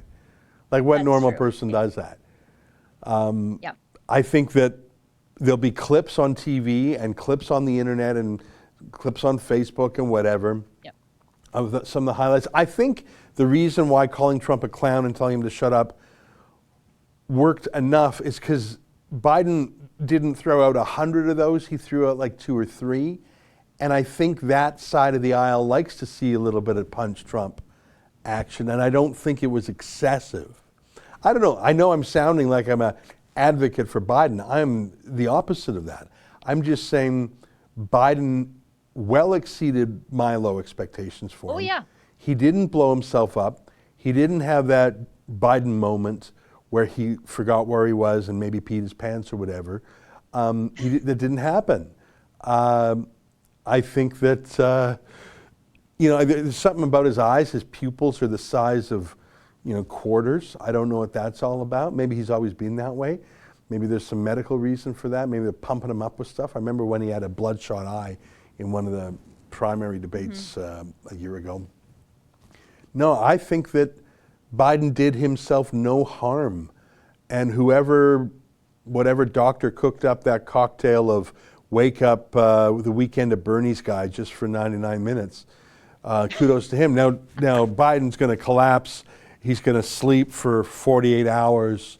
Yeah. You know, He's going to be on the ventilator. For yeah, sure. you go on the ventilator, get the IV drip, whatever.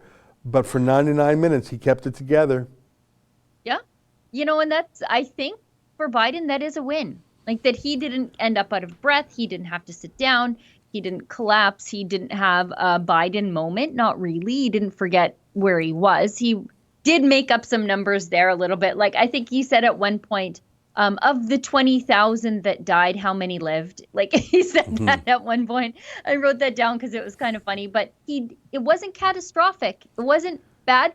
When he was getting a little testy with Trump, though, I thought, do we want, for me, I thought, imagine him across the table from North Korea when he's getting personal like that. I thought, that's not a good look. You know what? I mean, how many jabs did Trump throw? Now, that's part of the Trump personality. Sure. Now, listen, Sheila, you and I listened fairly politely. I mean, it was interesting enough to listen to. I might have exclaimed once or twice. But in the last 99 minutes, or it's almost 2 hours now, Yep. we've got a ton of super chats. Do you want to remind folks what the super chats are, and then we'll start blazing through them? Sure. So viewers at home, if you're watching us on YouTube, and I know you are, at the bottom of the live chat, there's a little $sign there. And if you'd like to support the work that we do here at Rebel News, completely willingly, we don't take any money from Justin Trudeau. We never would. You can click on that little $sign and throw some money into something called a super chat. YouTube takes some, we take the most of it. And it'll highlight your comment, make it a funny color. If you're looking right now, you can see some pinned to the top of the screen. It'll highlight your comment, it'll pin it to the top of the screen, and Ezra and I always read our super chats. And again, it's a great way for you to support the work that we do here at Rebel News. We've got Justin working extra late today, and the whole team is, the web team is sort of behind us monitoring everything. And it's how we are able to do these live streams when we think that there's something important happening. Right on. Well, I'm trying to remember the last one we read before the debate. Joey Sharp, I remember reading his for $20. Third World, $5. He said no comment, just support. Thanks, guys. I think that's where we left off. No, it's Fishaholic at $20. Is that the next one there, Sheila? Fishaholic, then Add an Armor. We said that one. So it's FockTube, I think. $5. How goes the fight against Patrick Brown Pants? Well, a quick update on that. We filed a number of legal complaints to Brampton's Integrity Commissioner and I think to the city lawyers. I'd have to check and see what's going on there. But Brown has no shame. He's a sociopath that way.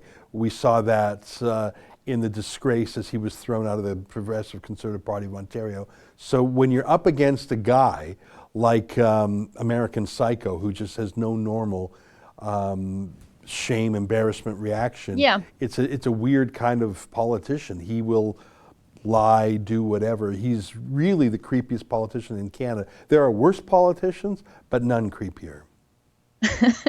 Connie Banks, $5, pair character doing a classic mic drop. Thank you, Connie. Donkey Sauce, £5. Please do a story on Lawrence Fox in the UK launching a political party. Enjoy the stream, folks. You know what? I had the pleasure of talking to Lawrence Fox about a month ago about the civil liberties situation. He's got a good sense of humor. It's rare to see an actor speak in a conservative, contrarian way. I've just learned about his party in the last day or so. I haven't studied it in depth. But I like the fact he's starting a new party. And we know from the Brexit party and the UKIP before it that these days in the UK, new parties can do well. So I'm delighted. And he's got such a name recognition around the UK that he'll get attention for it. I'm happy to see him. Crystal Savage, $10, pair character bowing down saying thank you. Thank you for that. Jake Luchik, $10 Australian. Thank you, Ezra, Rebel News Team, for recruiting Avi and helping out our situation down under. Well, Melbourne, I think, is the most locked down city in the world. I'm terrified and distressed by the videos I see coming in that city. I should tell you that our can you throw fightthefinds.com.au on the screen for a second, Justin, just to show folks what I mean. In Canada, we have a website called fightthefines.com, and we have taken 11 legal cases of Canadians who have been given outrageous tickets, arrested, treated poorly by the pandemic police. Well, that's nothing compared to Melbourne. So Avi has launched the Australian version. As you can see, it's .com.au. And you see, it says donate, but scroll down just a tiny bit where it says, tell us your story, free legal defense. And if you click on that, just click on that for a second. If you fill out the form, and you see on the right-hand side there, so you fill out the form, it actually gives you a lot more space than that. We have had more than 50 Australians contact us, most in the state of Victoria. So we are lawyering up. In fact, we're working with lawyers every day, and I expect we'll have at least 10 cases in the state of Victoria within a week. All right, let's hurry up because I didn't mean to go so long on that, but very interesting points. Mark Cougar, $100, amazing. Thank you so much. Hey guys, sorry not PC. Hey, yeah, all laugh out loud. I want to get involved in politics on provincial or federal level, but there are no parties either in power or on the opposition who oppose all these measures, lockdowns, masks, etc. Who should I support to get involved? Suggestions. Mark, I have no satisfactory answer for you. I find it deeply distressing that the so-called conservative opposition in Ottawa is meek and timid in the face of most aspects of the pandemic response. But I should say that Ottawa really only spends money and controls the airports. Most of the decision-making is happening at the provincial level. Doug Ford is outrageous. I would say Jason Kenney is as good as you're going to get as a provincial premier. I can't really say anyone else is laudable at all, and the opposition is as good as nothing. They're all stressed and scared, so they're doing exactly what the other one is doing.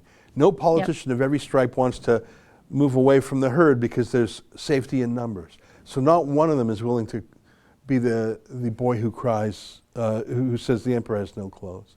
So I have no good answer for you at all. Sheila, do you have an answer that's better than mine? No, well, maybe. I think Mark actually probably did the best thing by giving us that $100 because we are the only people really fighting these COVID lockdown restrictions. Well, you know what? I got this button here. Yeah. I am exempt, maskexemption.ca. We just updated the website today to include Winnipeg's mask bylaw. We also received, I think, 10,000 more of these little buttons. Send us $10, we'll mail you a button and it includes postage. Or we've actually sent boxes of these buttons around the country. They're on their way right now. We're going to give them out for free. We've given out hundreds in Toronto. They're on their way to Calgary, Edmonton, Vancouver, etc.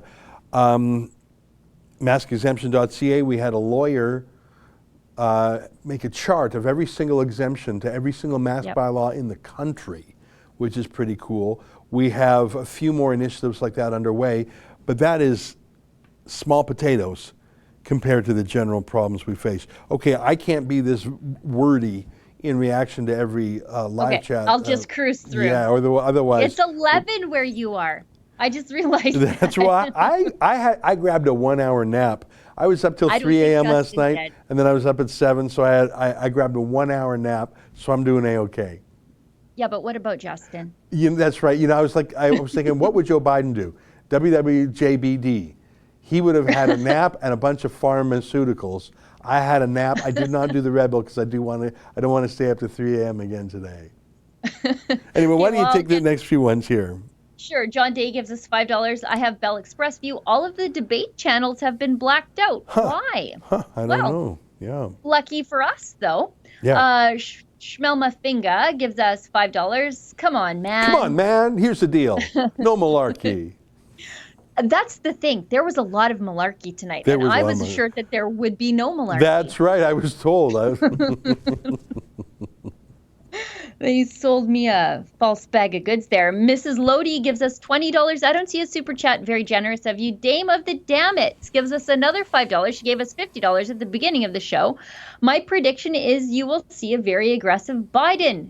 Ms. Dame, you were exactly right. Anna Jen gives us $5. No one will take a vaccine now. No one. I think there are people who will absolutely take it without skepticism I think there are people who will take it without skepticism, and I think there's even more people who would want you to take it with no skepticism. Yeah. You know what? I saw a picture of Sadiq Khan, the mayor of London, posing for a flu shot, except closer inspection of the photo. I don't know if you can find this, Justin. Oh, it's like that far away from his arm.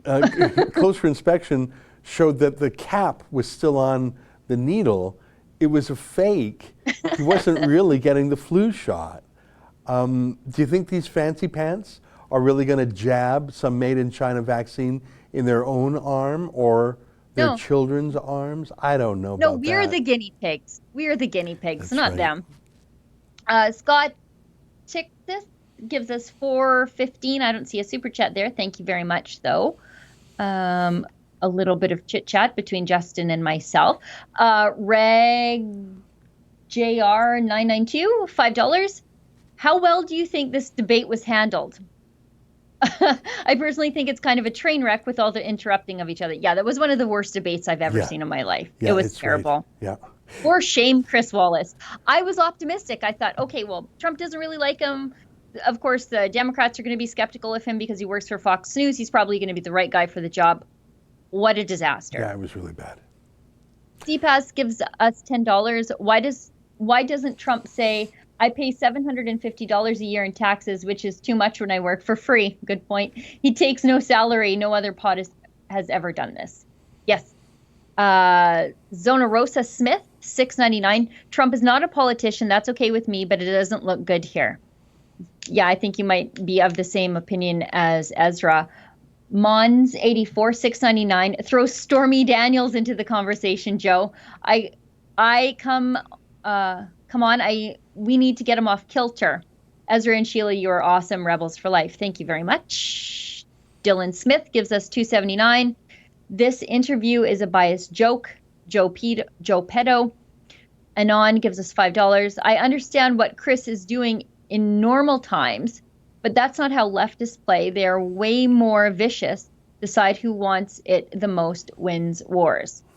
Ezra, you want to take over or no? Sure. Anna Jen says, my name is Joe Biden, and I forgot this message.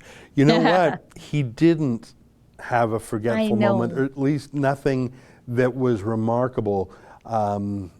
Nothing, no muttering, no drifting off, no forgetting where he was.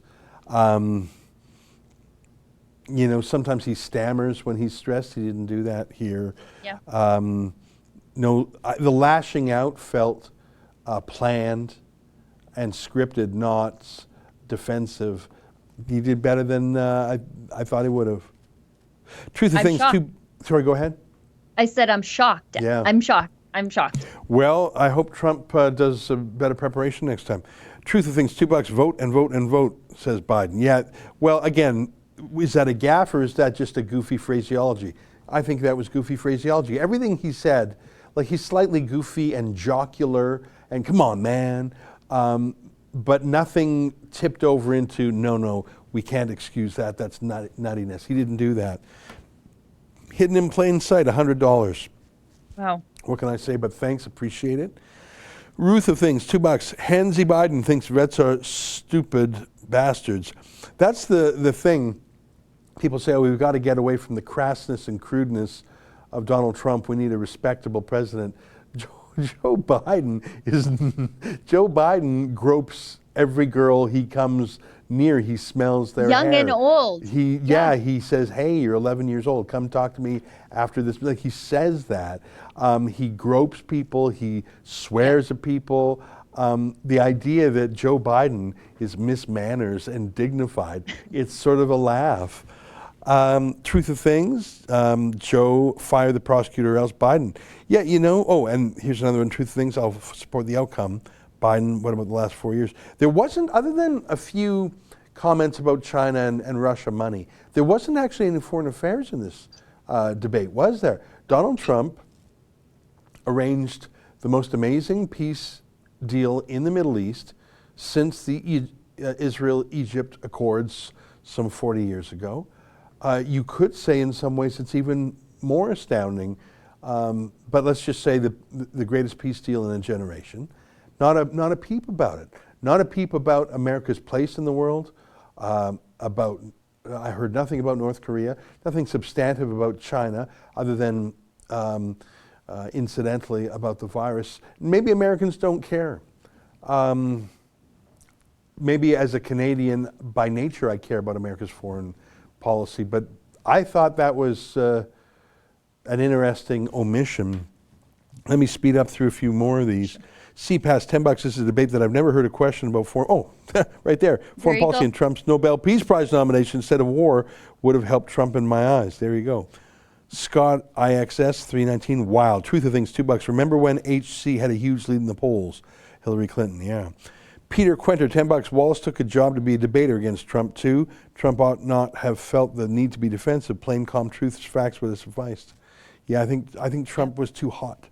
Chris Dunn, $10. Look, here's the deal. It was a disgraceful scrap, but seeing Sheila's reactions made it worthwhile. Annalisa asked, $21. Well, I'll be damned. I can finally send a super chat. Keep up the great work, Rebel. Love you all. Well, thank you for that.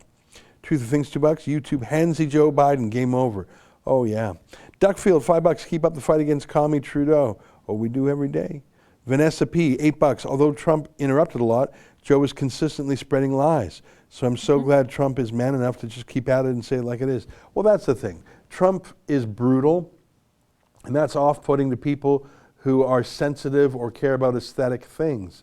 But as Mitt Romney and John McCain before him and Jeb and all the others prove, if you're going to be dainty, the Democrat Party and the media party will devour you. And we see that in our own country. Look at that footnote. What's his name? Andrew Scheer. Thought he would be dainty and just smile with those dimples. He was eaten raw. And I think that only someone who's as brutal as Donald Trump can win the Democratic media party joint force attacks on him. It's not pretty to watch, but we've had pretty to watch, and those beautiful losers keep losing. Sheila, do you want to take over some super chats? Sure. I think, that was Vanessa P, right? Yeah. Yes. Okay. Mud Mogwai gives us $5. I don't see a super chat. Thank you very much. Truth of Things gives us another $5. Can't we just deck out an old folks home suite like the Oval Office, put Biden there and tell him he won? GPNS Logistics gives us $10. I don't see a super chat. Thank you. The Real Mr. Funny gives us $2. Sheila's facial reactions, highlight of the night. Thank you very much. Mariage IML gives us $20. I don't see a super chat. Peter B, $6.99. I had a dream that JT's son became a Canadian prime minister in 2035. Don't say that. You know what? That's a pretty fair prediction. Yeah. I don't think that was a dream. It was probably more of a prophecy. Yeah, no, that's only 15 years in the future. Add 15 to that, so say 2050. And now you're getting really terrifying. Yep. Dan Kerr gives us $6.99. Sheila's bang on Sleepy Joe. Oh, thank you. Michael Gambino gives us $10 Australian. Love your work here, guys. And Ezra, that was probably the most accurate assessment of the first debate you will see. I'm totally with you. Thank you for your work in Melbourne with Avi. Also, we love you. Oh. Thank you. You know, I'm Peter excited Todd that Abby's on the team because there's so much news in Australia we've got to cover, and he's such a good fit with us. It's great to have him. It's like he's only been with us a few weeks. It feels like he's been with us forever because he's such a good fit. And he's just giving her. He's learning everything. He's like, we go to bed and we wake up and Avi's just worked the whole night because of the time change. Yeah. And there's this just miraculous video sitting there in the morning. Yeah, it's tough to, I'm trying to learn how do you talk to people. 14-hour time zone difference is pretty tricky. Here, I'll take a few here. Sure. Peter Toth, $10. Peter Biden Toth. lied so often and Wallace let him, which is infuriating when one knows the actual truth that Biden lied so much. Well, I would push back and say Wallace let him. What's Wallace supposed to do? Correct him? And, Yeah. you know. I'm not supposed to fact check. I think he who moderates the least moderates the best. Epic Epidemic, $5. You guys are fun and genius. You say exactly what I'm thinking. Admire your boldness. Had no idea Canada was so screwed up. Keep going. Well, we have to keep going. What else can we do? Thank you, though. Lee Purcell, Mindset, $5. Many of us are traumatized with fear right now. Stay strong, everybody. Love the world as you love yourself. Perspective is a practice. Life is a gift. Yeah, you got to stay positive. That's why at the end of some of our live streams, we have a little dog video. It always makes me feel a little bit better. Nathan McConnell, $5. Nobody won. Biden lied through his teeth. Trump wouldn't shut up. Disappointing. That's how I feel. Alexander Michael Tamok, $5. Thank you. Bernard Hutchinson, $4. Trump has to run a country. Joe runs a basement. Yeah.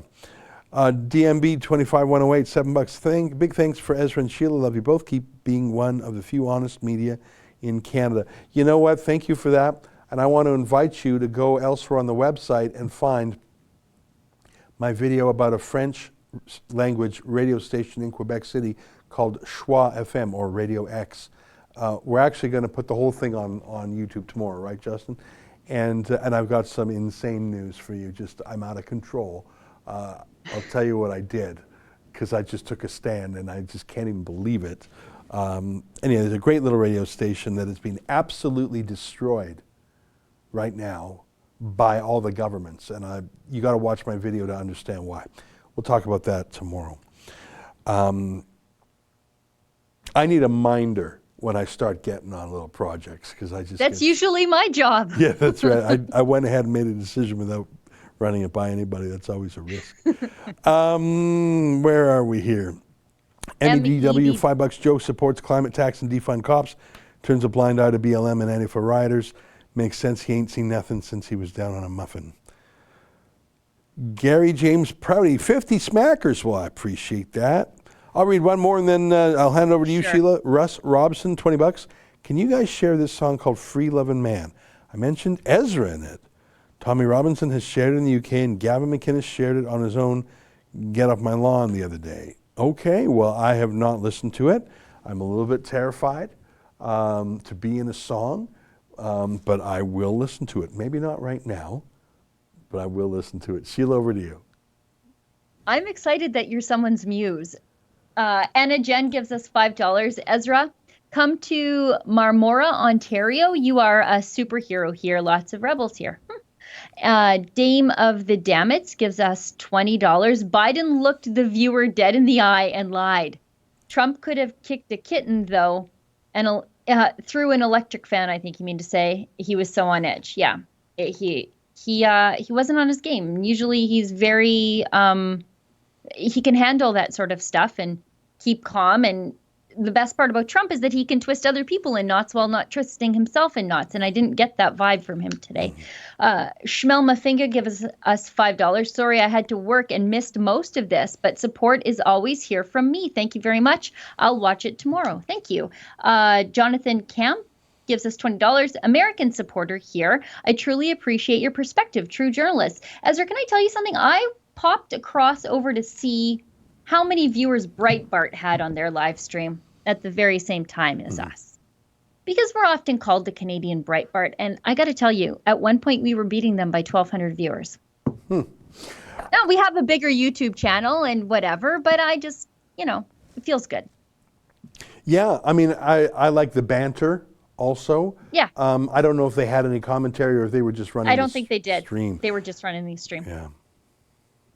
And I think, we've got one more. Susanna Simpson gives us $5. Is Biden parroting the mainstream media or is the mainstream media parroting Biden? Hard to tell anymore. Thanks for all your hard work, Rebel News. That's why they call it the Democrat media complex. Yeah. What's the difference? Well, and the phrase fake news, which was used by the media that Trump grabbed and turned around on them, and then very fake news and his obsession with that.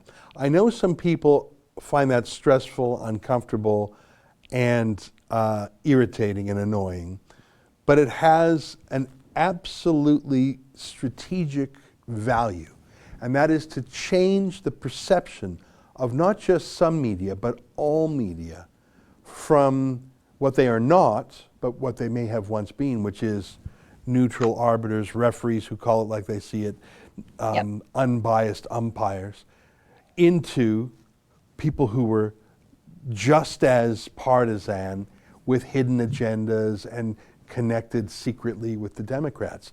So attacking the media every day, denouncing them as partisan, undermining their independence, and not falsely, but with proof and with examples, a constant wearing away of that Teflon, that is absolutely critical for any conservative to do. If you don't do that, the media is going to kill you. Forget about the other party. Now, I'm not saying to do that unfairly.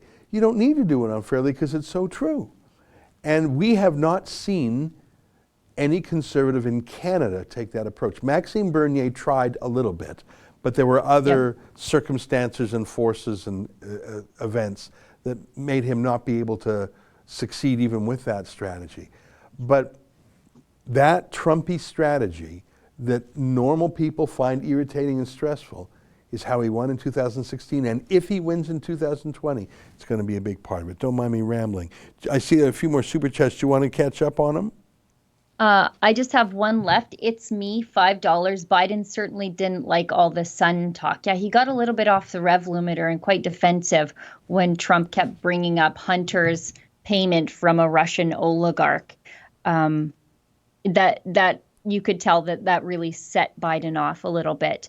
I did see out of the corner of my eye, one of our, just a regular chatter, not a super chatter, made a very good point that Trump does well when he's got an audience of normal people in front of him. He does great talking to coal miners. He does great at campaign rallies. He doesn't need a teleprompter. He's on point. He's smart. He's witty.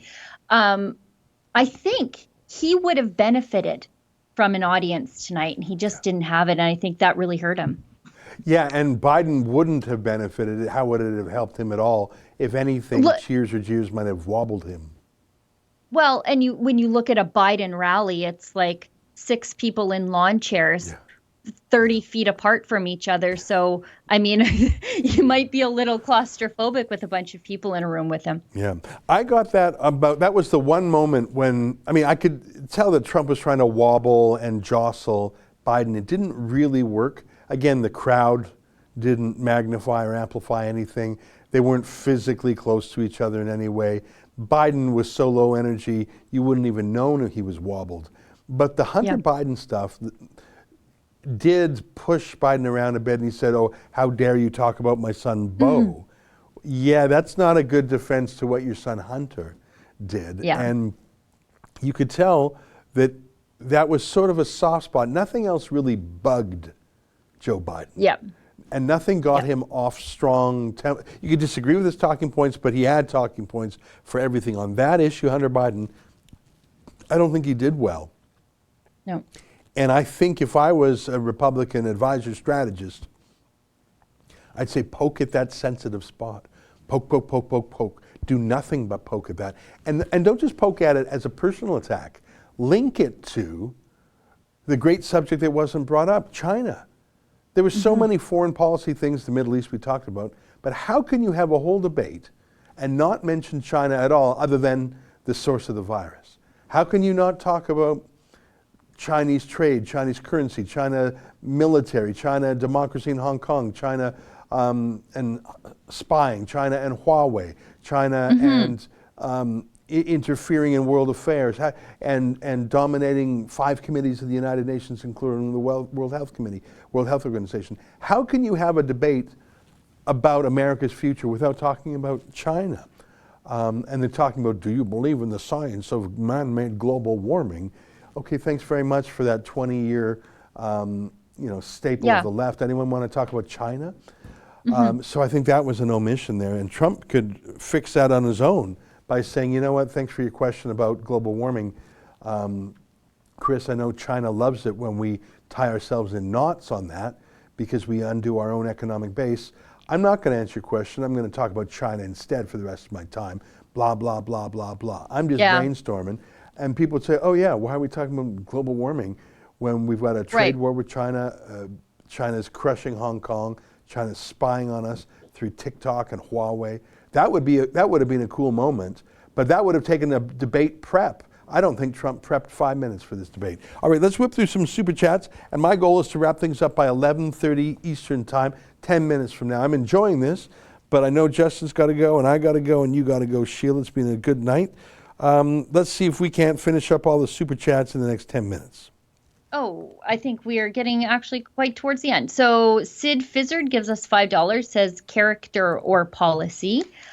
Jason Mulder gives us $5. I don't see a super chat. Michael D'Angelo gives us $5. What would a Joe Rogan debate look like to you all? Joe Rogan on Spotify or Joe Rogan 3 months ago before he joined Spotify, and now there's an open revolt because he's there. I think that would be the difference. He might have been actually kind of good. He might have been someone who would ask questions that people actually care about as opposed to climate change, global warming questions. Who knows? And Trump respects him enough that I think Joe Rogan, if he said, Mr. President, I love you, man, but like he would have been more personal. Chris Wallace was snippy. Joe Rogan would say, look, Mr. President, I'm thrilled you're here. I'm glad you accepted. We got to make this. Like he would sort of appeal to him in a respectful way that I think the president would have respected instead of Chris Wallace being snippy and chippy, which just made the president more irritable. I just don't think that kind of heart-to-heart, and they would have been sitting right next to each other, that kind of heart-to-heart, and Joe Rogan goes 1, 2, 3, 4 hours. Obviously, Joe Biden would never accept that. I think Joe Rogan could, and boy, would he be prepared. I think that would have been an outstanding debate. I think Trump would have been better in such a debate.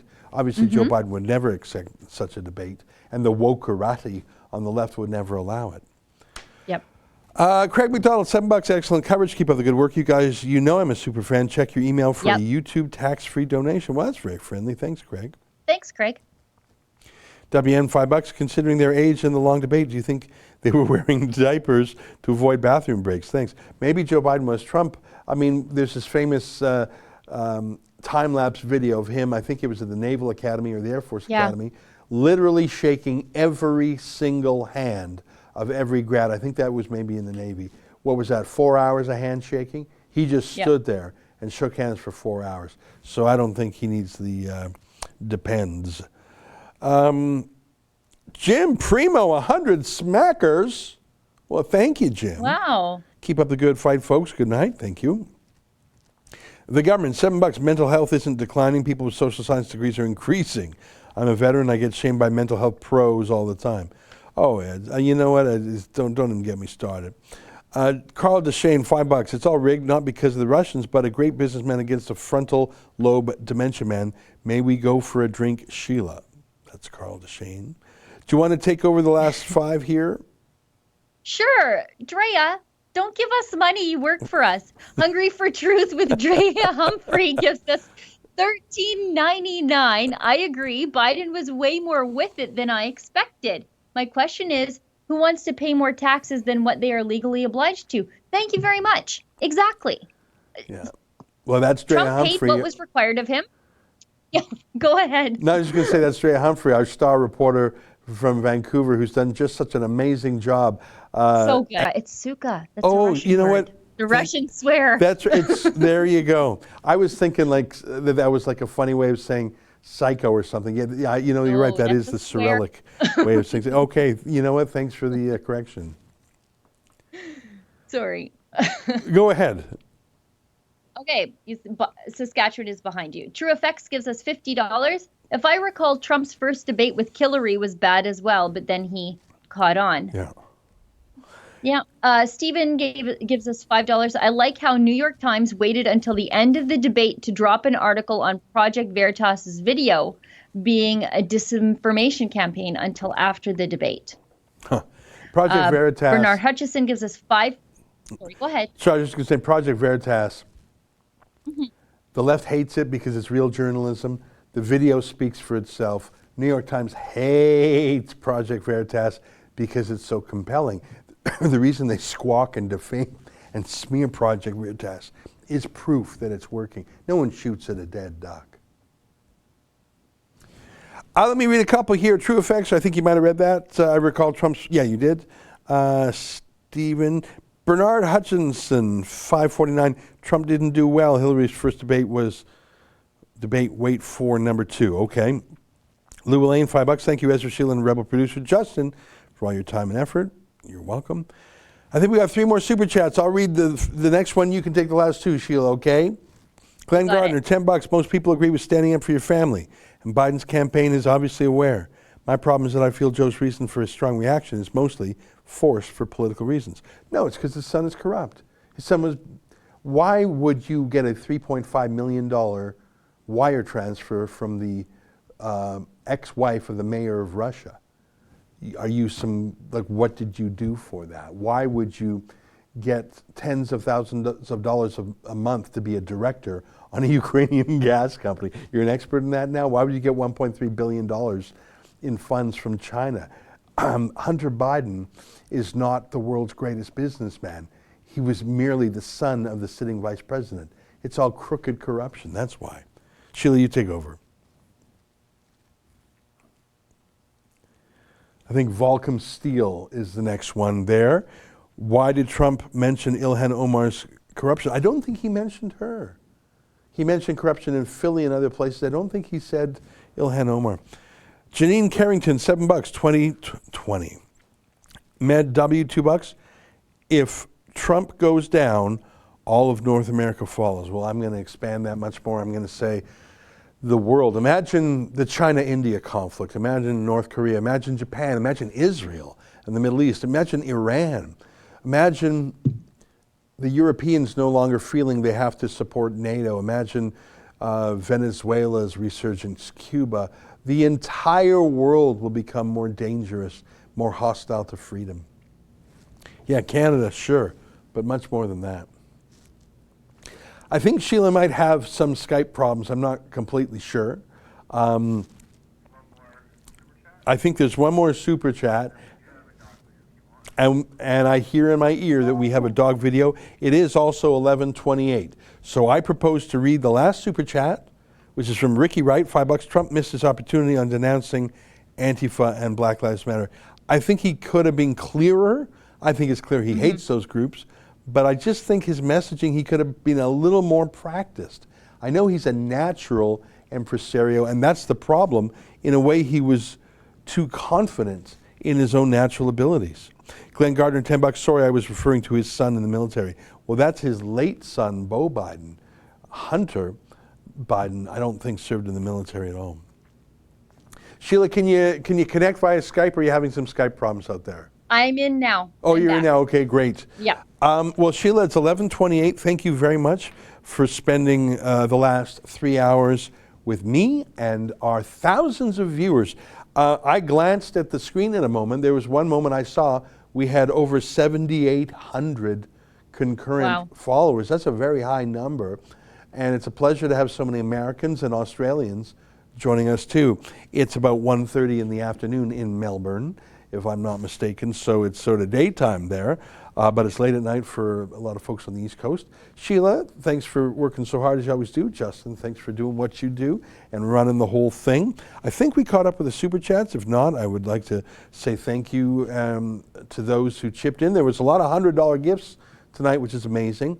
YouTube lets us keep 70% of that, so thanks for that. Sheila, any final words before we throw to the doggy video? I'm excited to see Pence debate Harris. I think that's going to be a much different debate. Hopefully the debate format is much improved, but Pence has a much different demeanor than Trump. And I think given what occurred tonight, he will be very, very prepared for that. So I look forward to that, and hopefully we can live stream that too. Yeah, what a Did I just different... sign myself up for something? Yeah, I think you might have. I don't think I was planning on that one. But that will be quite interesting because he is the picture of a button-down proper VP. Oh, He's yeah. the perfect VP. Yeah. He's a actually nerd. quite a man of character. And Kamala Harris, heels up Harris, Willie Brown's concubine, the woman who got her start in life by basically trading, like she basically did the casting couch, but instead of with Harvey Weinstein, with Willie Brown, the mayor of San Francisco. I mean, I'm sorry to say it, she It's true. prostituted her way into the political business, which you could say was good training.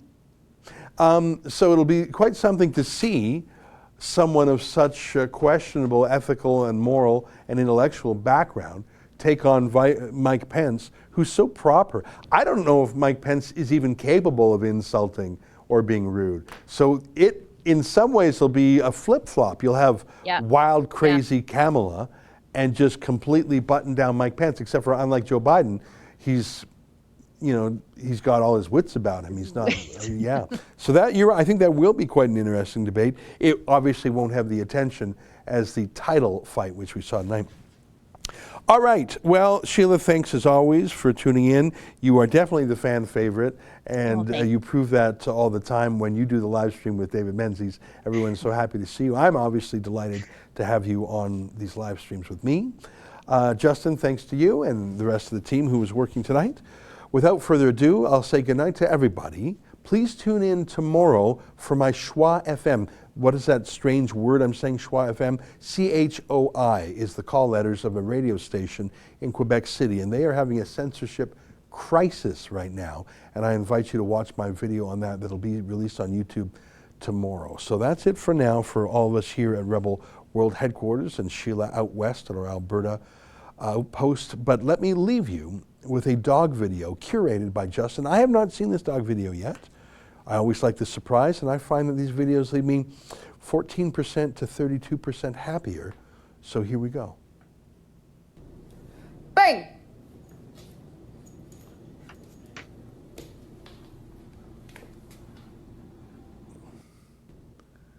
That's sort of